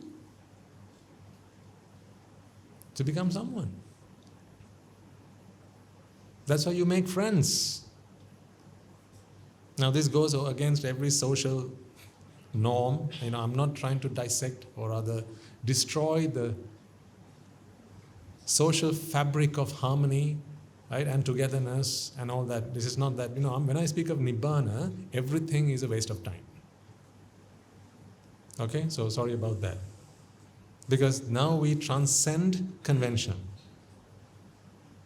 I don't have much time to transcend convention. You're being a friend, you're being a husband, you're being a wife, you're being a mother, father, brother, sister, loving family, right? Pet owner, car owner, house owner. All of these things are conventions. All of these things are conventions. When we speak of Nibbāna, it transcends all convention. In the light of Nibbāna, everything you have done this far in life is an utter waste of time. Everything. Every single thing. I can't emphasize this anymore. That's all the drama I can do on a sermon. Right? You can't emphasize it any more than that. Everything is a waste of time. Because in Nibbāna, you are nothing. You are nobody. So then all that time and effort you put in to sustaining, maintaining, building, developing somebodies and some things and some units, right, and some entities, all of that is a waste of time because you're nobody. You're not even the same chitta in the next moment. So who are you then?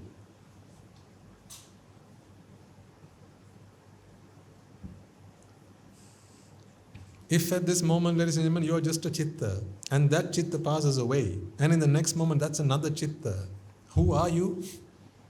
I ask. Are you the previous chitta, or this chitta, or the next chitta? Which one are you? That's what I mean. You are nobody. But the problem is you feel that you are somebody. Just because you feel something doesn't make it true. How many times have you been fooled? How many times have you been deceived? How many times have people come up to you and said, I love you? Only later on you realize that they were all just liars. See? But when they said those magic words, did you not feel that this is my knight in shining armor? Did you not think that she was your Cinderella? Only later on to realize, no, she was just your Medusa.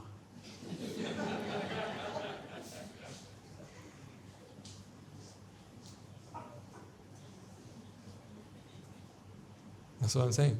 Who are you talking about? Where are the who's here? There is no who here. But you have to come to that understanding. That's why I said, just because you think something is true doesn't make it true. Doesn't make it true. When you see, what do you call them? A solar eclipse. When you look at a solar eclipse, which you're not supposed to, but you can look at a reflection, safer, but that's not complicated. When you see a solar eclipse, what does it look like is happening? The moon swallowing the sun. That's what it looks like, right? The moon's eating up the sun. Is that what's really going on? You know enough to know that that is not true. So just because it seems some way doesn't mean that that is the absolute truth. There are apparent truths and then there are absolute truths. What you think is right is not necessarily what is right. What you think is true is not necessarily what is true. You think you are an individual. That is not true. You think you are a person. That is not true. Madam, you think you are a lady, and sir, you think you are a gentleman. That is not true either. You think I'm a monk. That is not true either. I knew it. I can hear some of you saying.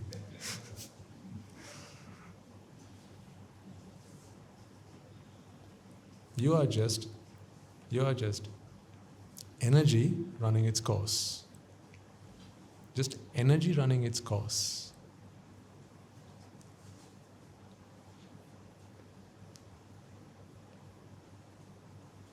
Just as sure as this pen will drop the moment I stop exerting force on it. If there's vipaka energy, it will come to fruition. That is what's happening with each and every one of you. That is what's happening.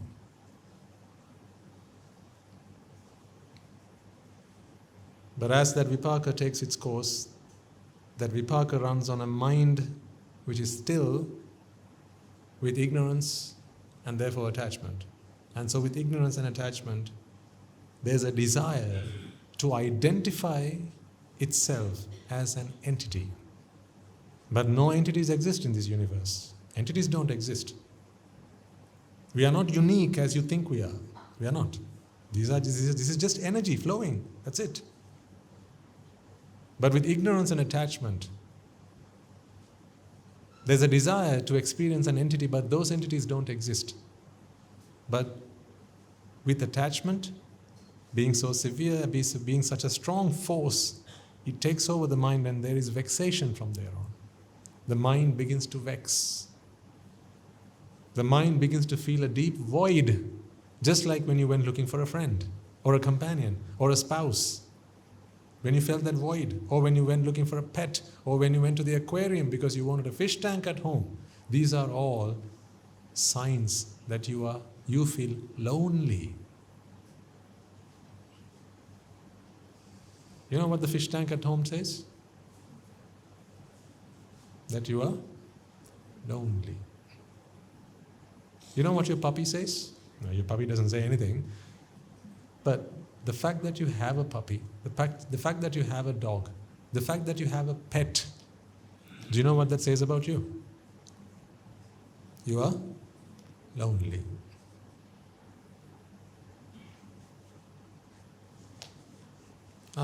Talking about which, see, this word lonely is a beautiful word.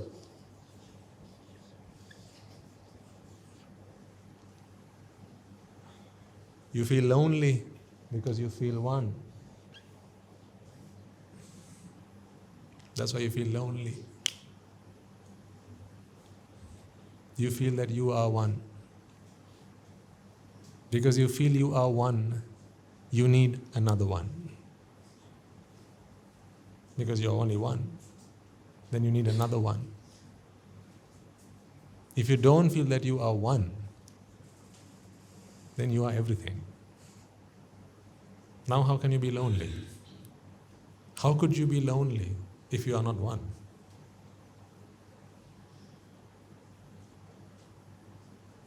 This is what happens when people grow older. Your mothers, fathers, grandmothers, right? They are on the way there, maybe if not already there.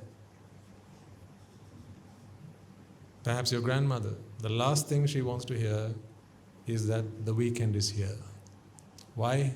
Because on the weekends, the rest of you go out and she's alone at home. She hates her weekends now. But she used to be young just like you are. Those days, she waited for the weekend. See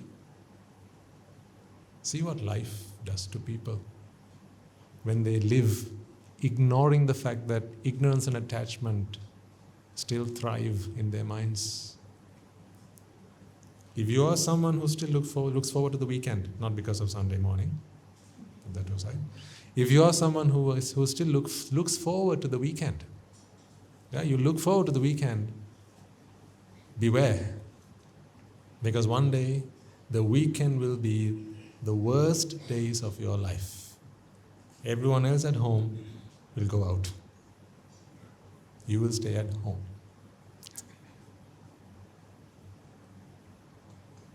Inevitable, isn't it? You will hate school vacations. It'll happen. Because when school vacations come, the family goes on a trip. They go travel the world. But Achiyamma, she's at home. Because she's now too weak, too old to travel. What do you do then? Now she's lonely. So the best you can do is bring a pet. Or switch on the TV. Achi, watch TV. Until we come back, Achi, watch TV. You're answering for her. That's why you do like this. Ha, ha, ha, ha. It's like she has no choice. She has to agree. I mean, duh. She has no choice. She has to agree. She can't come with you. So when you keep the question, you do this. Right? That is the answer. And question in one package, isn't it?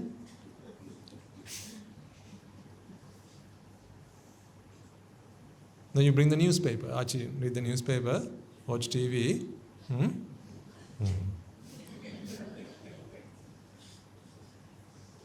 Poor Achi. Poor Achi, because she was far too busy looking after her children, that is you, and then your grandchildren, which is your children. And now she's too old to do anything for herself, so all she can do at home is stay with her pet, watching TV and reading the newspaper.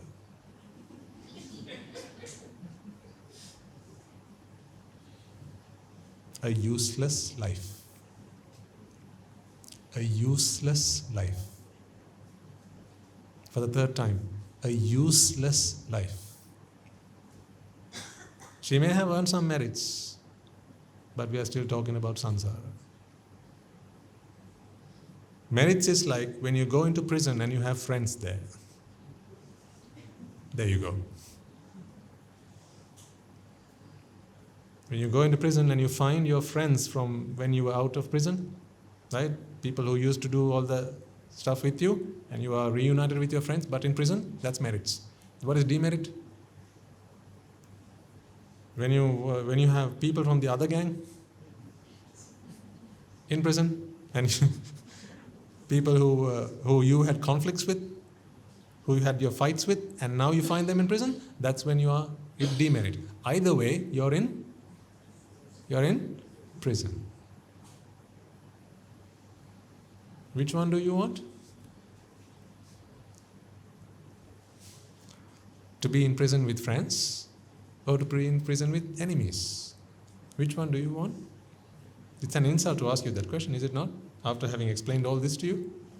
In fact, if you chose one or the other, that's an insult to me, after having explained all this to you. Then I will also be saying, useless time. Which one should you opt for? Neither, right? Because you are in prison. What must you try and do? Get out of prison. That's why I say, ladies and gentlemen, do merits, yes. Do merits. Only because it helps you lead a comfortable life while you are still in prison. That's why. You know, when in prison, for good behavior, they give you little, what do you call them? What's it? Not parole, but they're a bit more lenient. They reduce the term and all that. What I'm saying is, while you're still in prison, they give you certain benefits. Benefits? Sorry? Yeah, so they give you some benefits, right? You get some TV time, screen time. They let you read something. They let you go for a run. They get you do some exercise, right? They give you a spare biscuit. When others only get 2, you get 3. So on and so forth, right? You get some benefits which others don't get, and that you get for good behavior. It's the same. When you do merits, you're still in prison, but you get some benefits that others don't. So the beggar on the street, he's in prison. Only he doesn't get the benefits that you get. You, on the other hand, are also in prison, but you get to enjoy some benefits. But let's not forget that you are both in the same prison. Once in a while, someone who is also in prison will come along and will share with you a message. Not also is, was. Someone who was in prison, who used to be in prison, will come and share with you a message, and they will tell you how to get out of prison. They call it a sermon. This is a teaching how to get out of prison. What if on that day, for your good behavior, that is the day they give you some ice cream. So instead of showing up to the sermon, you decide to go and have your ice cream. Because that's the day you get ice cream for your good behavior. What do you think about that?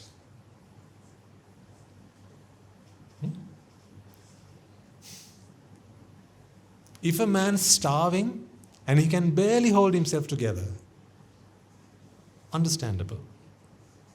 He's starving, right? He can barely keep himself awake, let alone listen to a sermon. Then they say, right, meal time, understandable, he goes to the kitchen to get his meal. But this is not the meal I'm speaking of. I'm talking about someone who's been in good behavior, therefore they've had their meal, but now it's time for some ice cream. They want to go have their ice cream instead of coming and listening to the sermon. What do you think about them?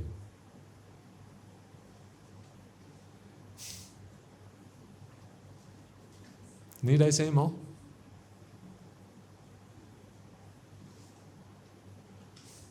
Someone who used to be in prison has come back to give us a sermon.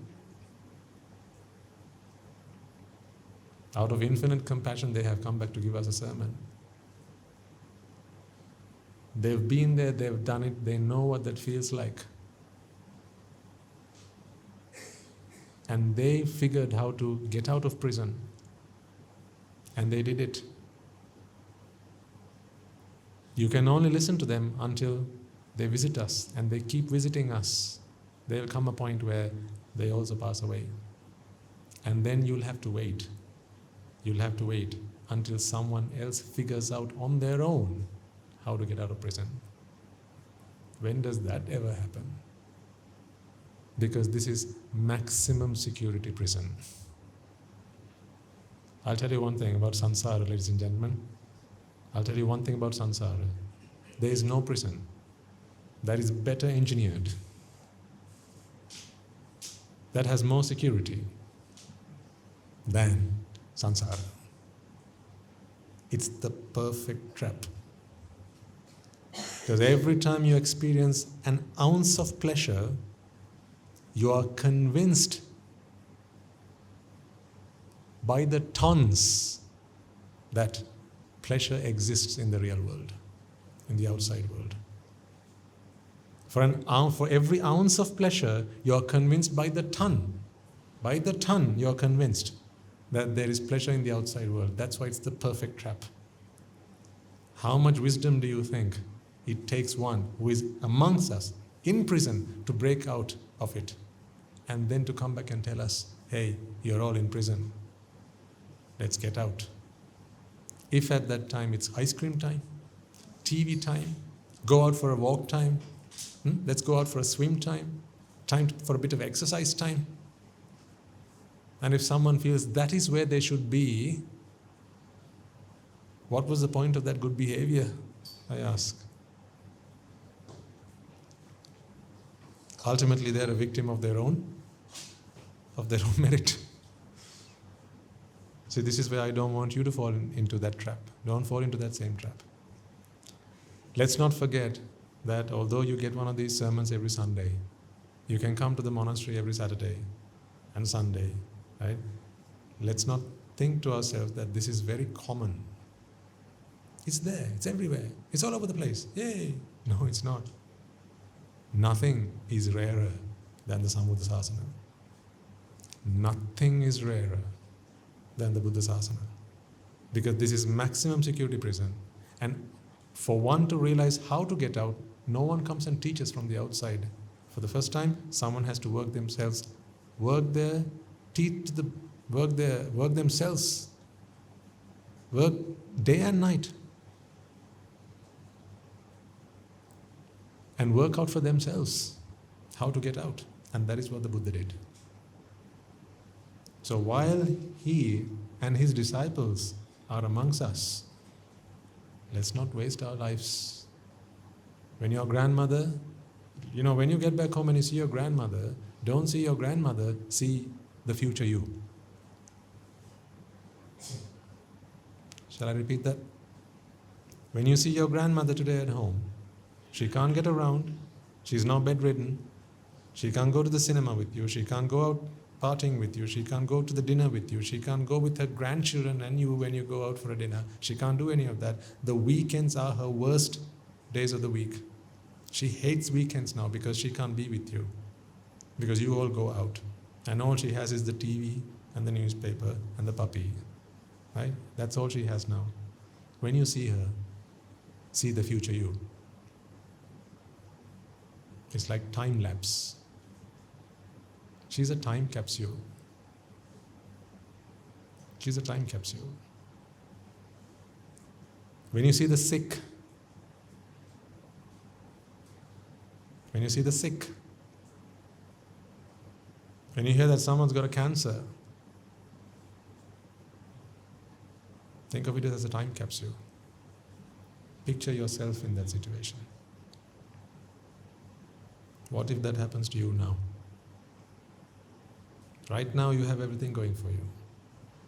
All it takes is one cancer. All it takes is one broken bone. All it takes is one clotted artery. Life is so fragile. I don't mind you losing your lives, ladies and gentlemen, because you'll get plenty more where that came from. Really, I really don't care about you dying. How mean this Swaminathan says. I don't care about you dying. Death is so common, so common. Death has happened as many times as you were born, right? In samsara? Well, there you go. Death is so common, it's so overrated. It's not death that I fear for you. It's the fact that you might lose out on this opportunity. That's very rare. Nothing is more common than life and death in samsara. Take that down. Nothing is more common than life and death in samsara. What is rare is the way out of it. So, be heedful, exert yourself. That's why in every talk I give 5 minutes at least to inspire you, motivate you, guide you. I think that is what you invite Swami Nwaze here to come and do. I don't think you have asked me to come here to give you a Jataka story. I think you have come here to give me your Jataka story.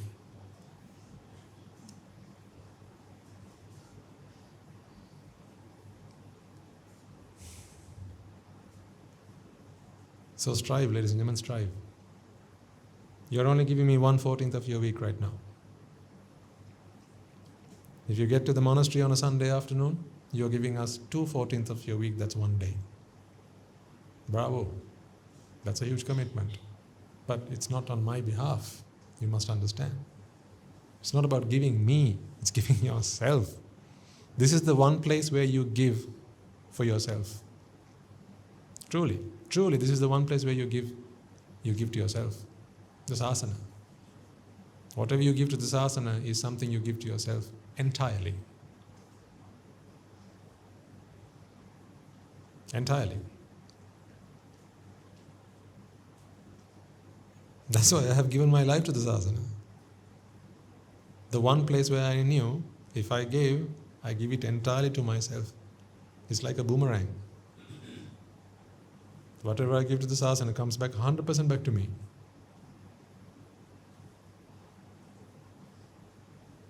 Because there are no keepers in the Sasana. No keepers. No keepers.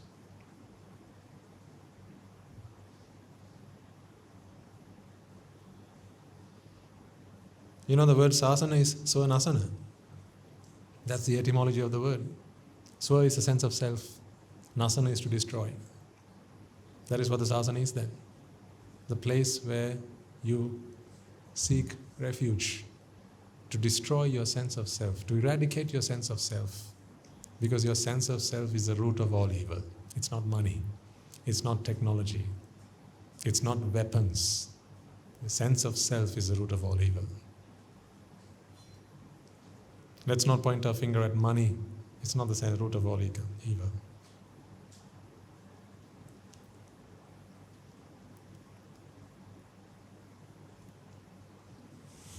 We've spoken a lot today. Loneliness, think about that. Why do you have friends? But I repeat, you must take all of this in the right spirit. This is not me asking you to abandon your friends. Don't do that. You will need them and they will need you. It's a mutually beneficial relationship. It's not about abandoning them. It's about understanding and then associating with. It's like the relationship that we have. I won't abandon you. You won't abandon me. By me I mean the Mahasangha. I know you won't abandon the Mahasangha. But if not for you, as in, if not for you, we would have no way of surviving. Because we are beggars. I'm not entitled to work. Certainly not for pay. I can work. Work as in work, but not for an income. But that is how the Buddha designed this whole thing, this whole ecosystem. It is so beautiful how he designed this and orchestrated it and so masterfully presented this as a gift to mankind. So there are those who are on the boat and those who are pushing the boat, and they one by one get onto the boat. And as they get onto the boat goes faster because now there are more people rowing the boat. And then yet others come and push the boat and then they get onto the boat. That's the way it works. It's so beautiful. I was once a devotee. See? I was once pushing the boat but not on the boat. Now I am on the boat. So this ecosystem of the Sasana is so beautiful. So that's why I say, I know you won't abandon the Mahasangha, and the Mahasangha won't abandon you. But we understand what the relationship is all about.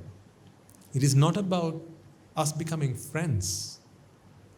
Noble friendship is something different, something else. My friendship is only as worthwhile to you as it helps you, as much as it helps you to become someone who does not need a friend. If through my friendship, you cannot become someone who doesn't need a friend, then this is not friendship at all. Do you understand that? I am here to be your friend, to show you that you are capable of being without a friend. I can't think of any other relationship that works like that.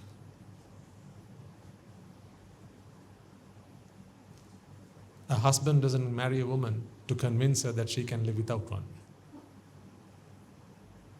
Does he? A woman doesn't marry a man to convince him that he can live without one. Although typically they end up being convinced about that later. It works both ways. But this noble friendship is beautiful. This noble friendship is very unique in that way. It's about a friendship that helps both friends to help each other to come to a point where neither of the two of them need a friend at all. I'll end with this little anecdote. Once two people met each other, strangers, and then they went on to become friends. And then one day one friend told the other, "Hey, we are good friends, right?" "Yeah." "I want you to look after me because you're my friend. And I will look after you because you are my friend." The other friend listens to this. He thinks about this for a moment. And then he replies, "I have a better proposal. How about, instead of I looking after you, I will look after myself for you. And instead of you looking after me, you look after yourself for me." That's a very interesting relationship. Because now they're both invested in developing their own selves. Not self in this way, their personality, their mental stability, their mental capacity, their spirituality, all that good stuff we're talking about. Developing oneself for others. What did the Buddha do? What did the Bodhisattva do? Did he go on to look after everyone first? Or did he first look after himself for everyone? You know the answer. You know the answer. If you're still young and you cannot become a mother yet, that is because you need to do more to develop yourself first so that you can then have a child. So you become a mother when you have grown up and you're ready to look after another. So you develop yourself for another. That's the way we should all look at this. So I invite each and every one of you, ladies and gentlemen, to develop yourselves. Not that self, not avidya tanha self. The fight against ignorance and attachment, that one. If you're a loving husband and wife, look after yourself for the other. If you can become someone who does not get angry, I don't think she would ask you for a better gift than that. If you can become someone who is not suspicious all the time about his going ins and outs and all that, I don't think he could ask for a better gift than that. I think you can all work it out from there. See, develop oneself so that everyone can benefit. So work on yourself. That is what Sangha is all about, and that's why it's difficult. That's why it's tough. It's all about internal development. It's all about coming out of your comfort zones. It's all about doing what you've never done before. It's all about pushing yourself out of your comfortable boundaries and embracing every challenge as an opportunity. That is what optimists do. To an optimist, every obstacle is an opportunity. Whereas to the pessimist, every opportunity is an obstacle.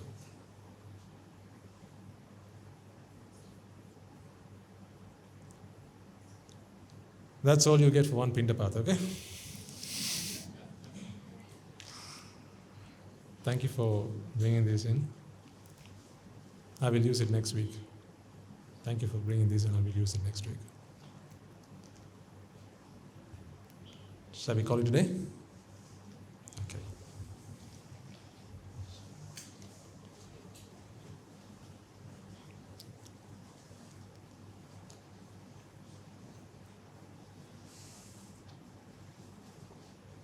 Just a quick update on Little Britain.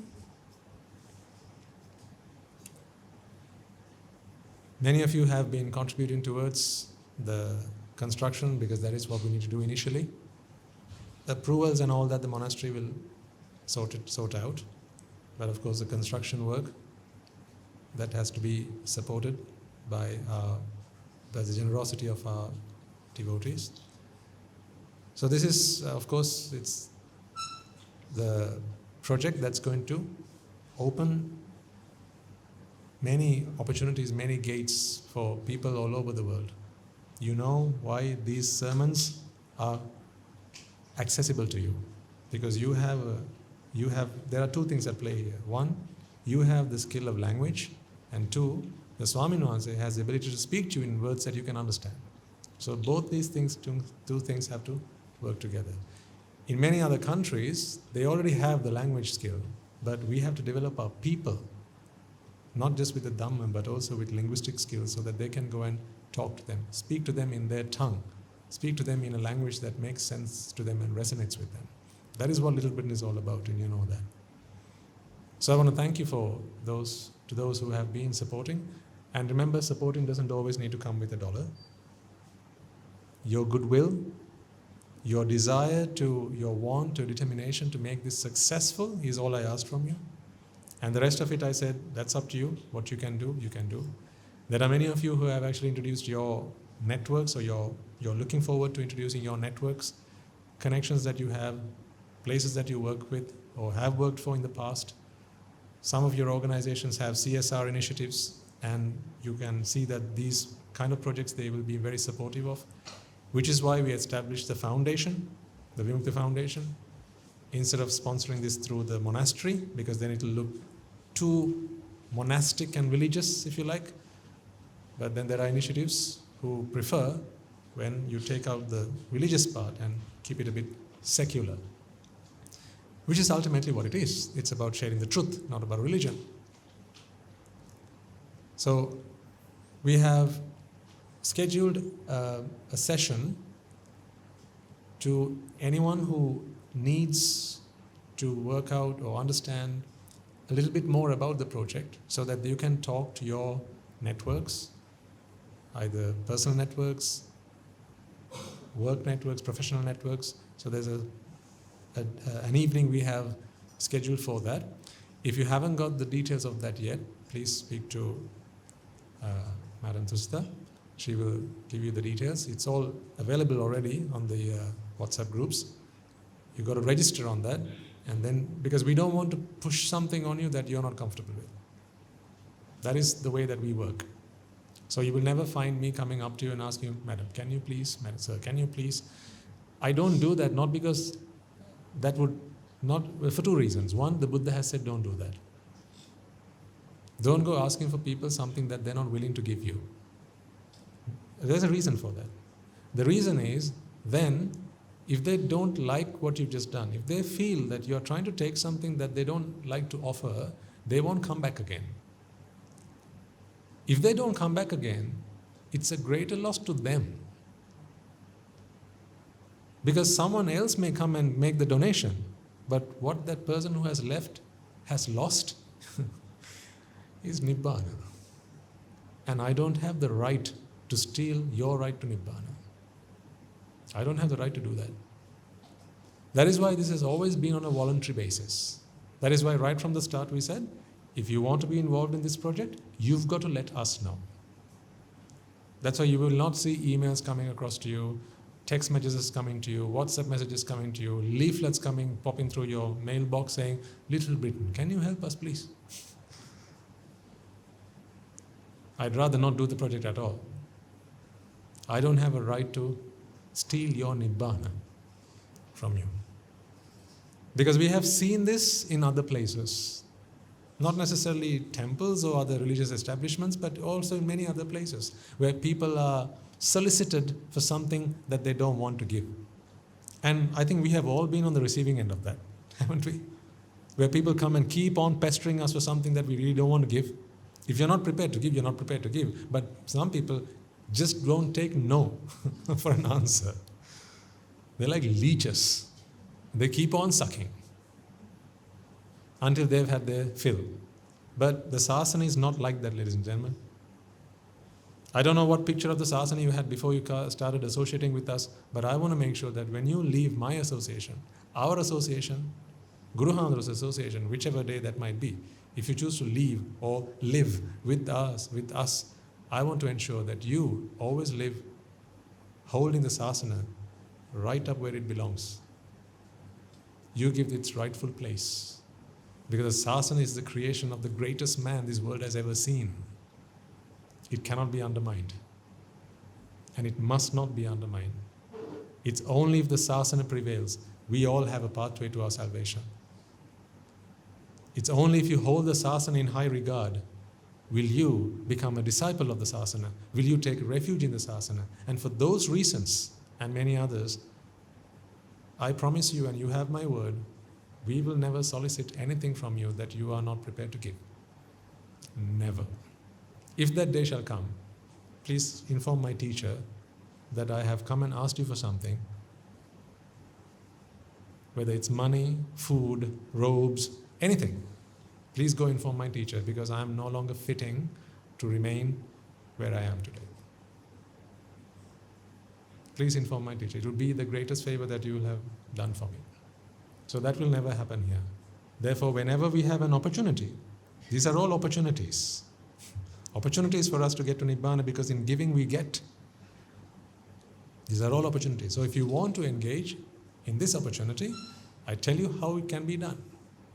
So there's a group, you can register, there's a link, and you don't have to share it with everyone. It can be done on a very personal basis. And then we will contact you and inform you how it can be done, other information that is relevant to your contribution. So one such event will be the session that we have now planned. It is going to be on the 1st of October, right? On the 1st of October at 7 p.m. So in that session, we will share a lot of details about and answer your questions, so that we have given people the opportunity to ask questions beforehand, so that we can prepare the answers that you need as well. This session is going to be how you can present this, pitch this, if you like, to your personal networks, corporate networks, professional networks. Because like I said, it's not about your money. This is not what we want. If we can get someone who has not yet come to the Sasana to donate 5 rupees, give some of their time, give an old dictionary that they have lying on a shelf somewhere. That's something they have given to the Sasana. So that helps them to open the door. Or even a sadhukara. That's enough. Because we all start somewhere, and that somewhere does not have to be big. A little goes a long way. That's why I said, the money that you have, your wealth, is already in the Sasana, because you're prepared, you're willing to support this initiative anyway. But let's give other people an opportunity first. Get them on board. See whether they can make use of this opportunity to be part of this mission. So for those individuals, we have that session. If you have not received the details of that yet, please register, and we will provide you with the details and have that session, so that you know how best to speak about something like this, so that it is in keeping with the customs and norms of the Sasana. Right? So we use pitch it in the appropriate way so people don't feel like the sasana is imposing on them and all that. No matter what we do, ladies and gentlemen, please don't make any demands from anyone, even if it's your mother or father. Please don't make any demands of them if you feel that if you ask them for something on behalf of the sasana, they will turn around and say, what? They also are the same, aren't they? Please don't do that. I can survive on scraps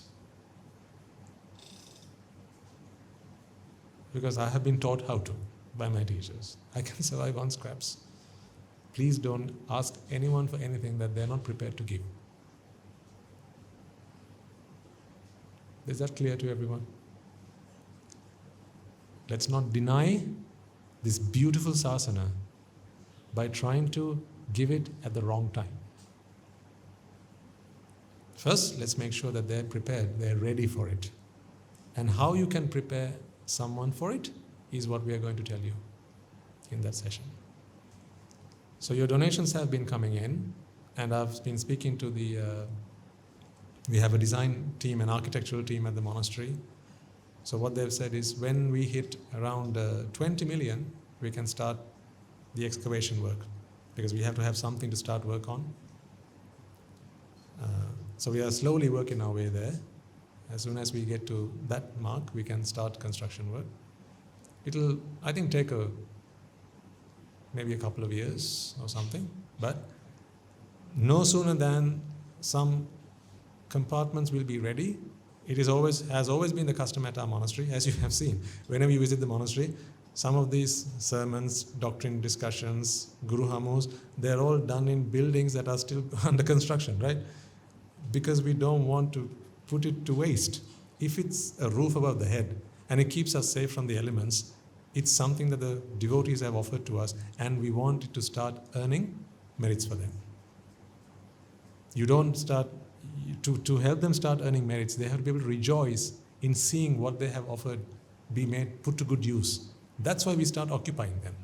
But then, once the construction work is done, we have an opening, a Sangha Sadhu Kirima and all that, but we don't wait until it's all done. Once it's half-baked, we start eating it. Guru Hamdra is a very practical man. I love that about him. He's a very practical man. Very practical man. He always tries to make the most use of whatever little we have. He is always going on about how our devotees are doing far more than we must expect from them, far more than they need to be doing, and that we must never take even a penny of what they offer to us as granted. Every other Thursday he speaks to us, and at least 5 or 10 minutes in any one of those sermons, he almost rants to us about that. Please make sure that you are deserving and fitting to use what your devotees offer you and never take it for granted. So that is how we have grown up in the Sasana. Right, let's do the merit transfer and then the sermon to close.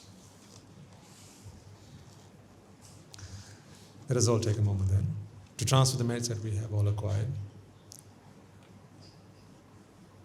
By creating this meritorious and conducive environment for everyone to come along and listen to the Dhamma, let us transfer these merits to the bhikkhus and bhikkhunis, upasakas and upasikas who have since time immemorial protected and preserved the sublime teachings of the Buddha and passed it down through the generations of the noble lineage in the form of the Tripitaka, which is thankfully available to us today to study, understand and comprehend the Dhamma.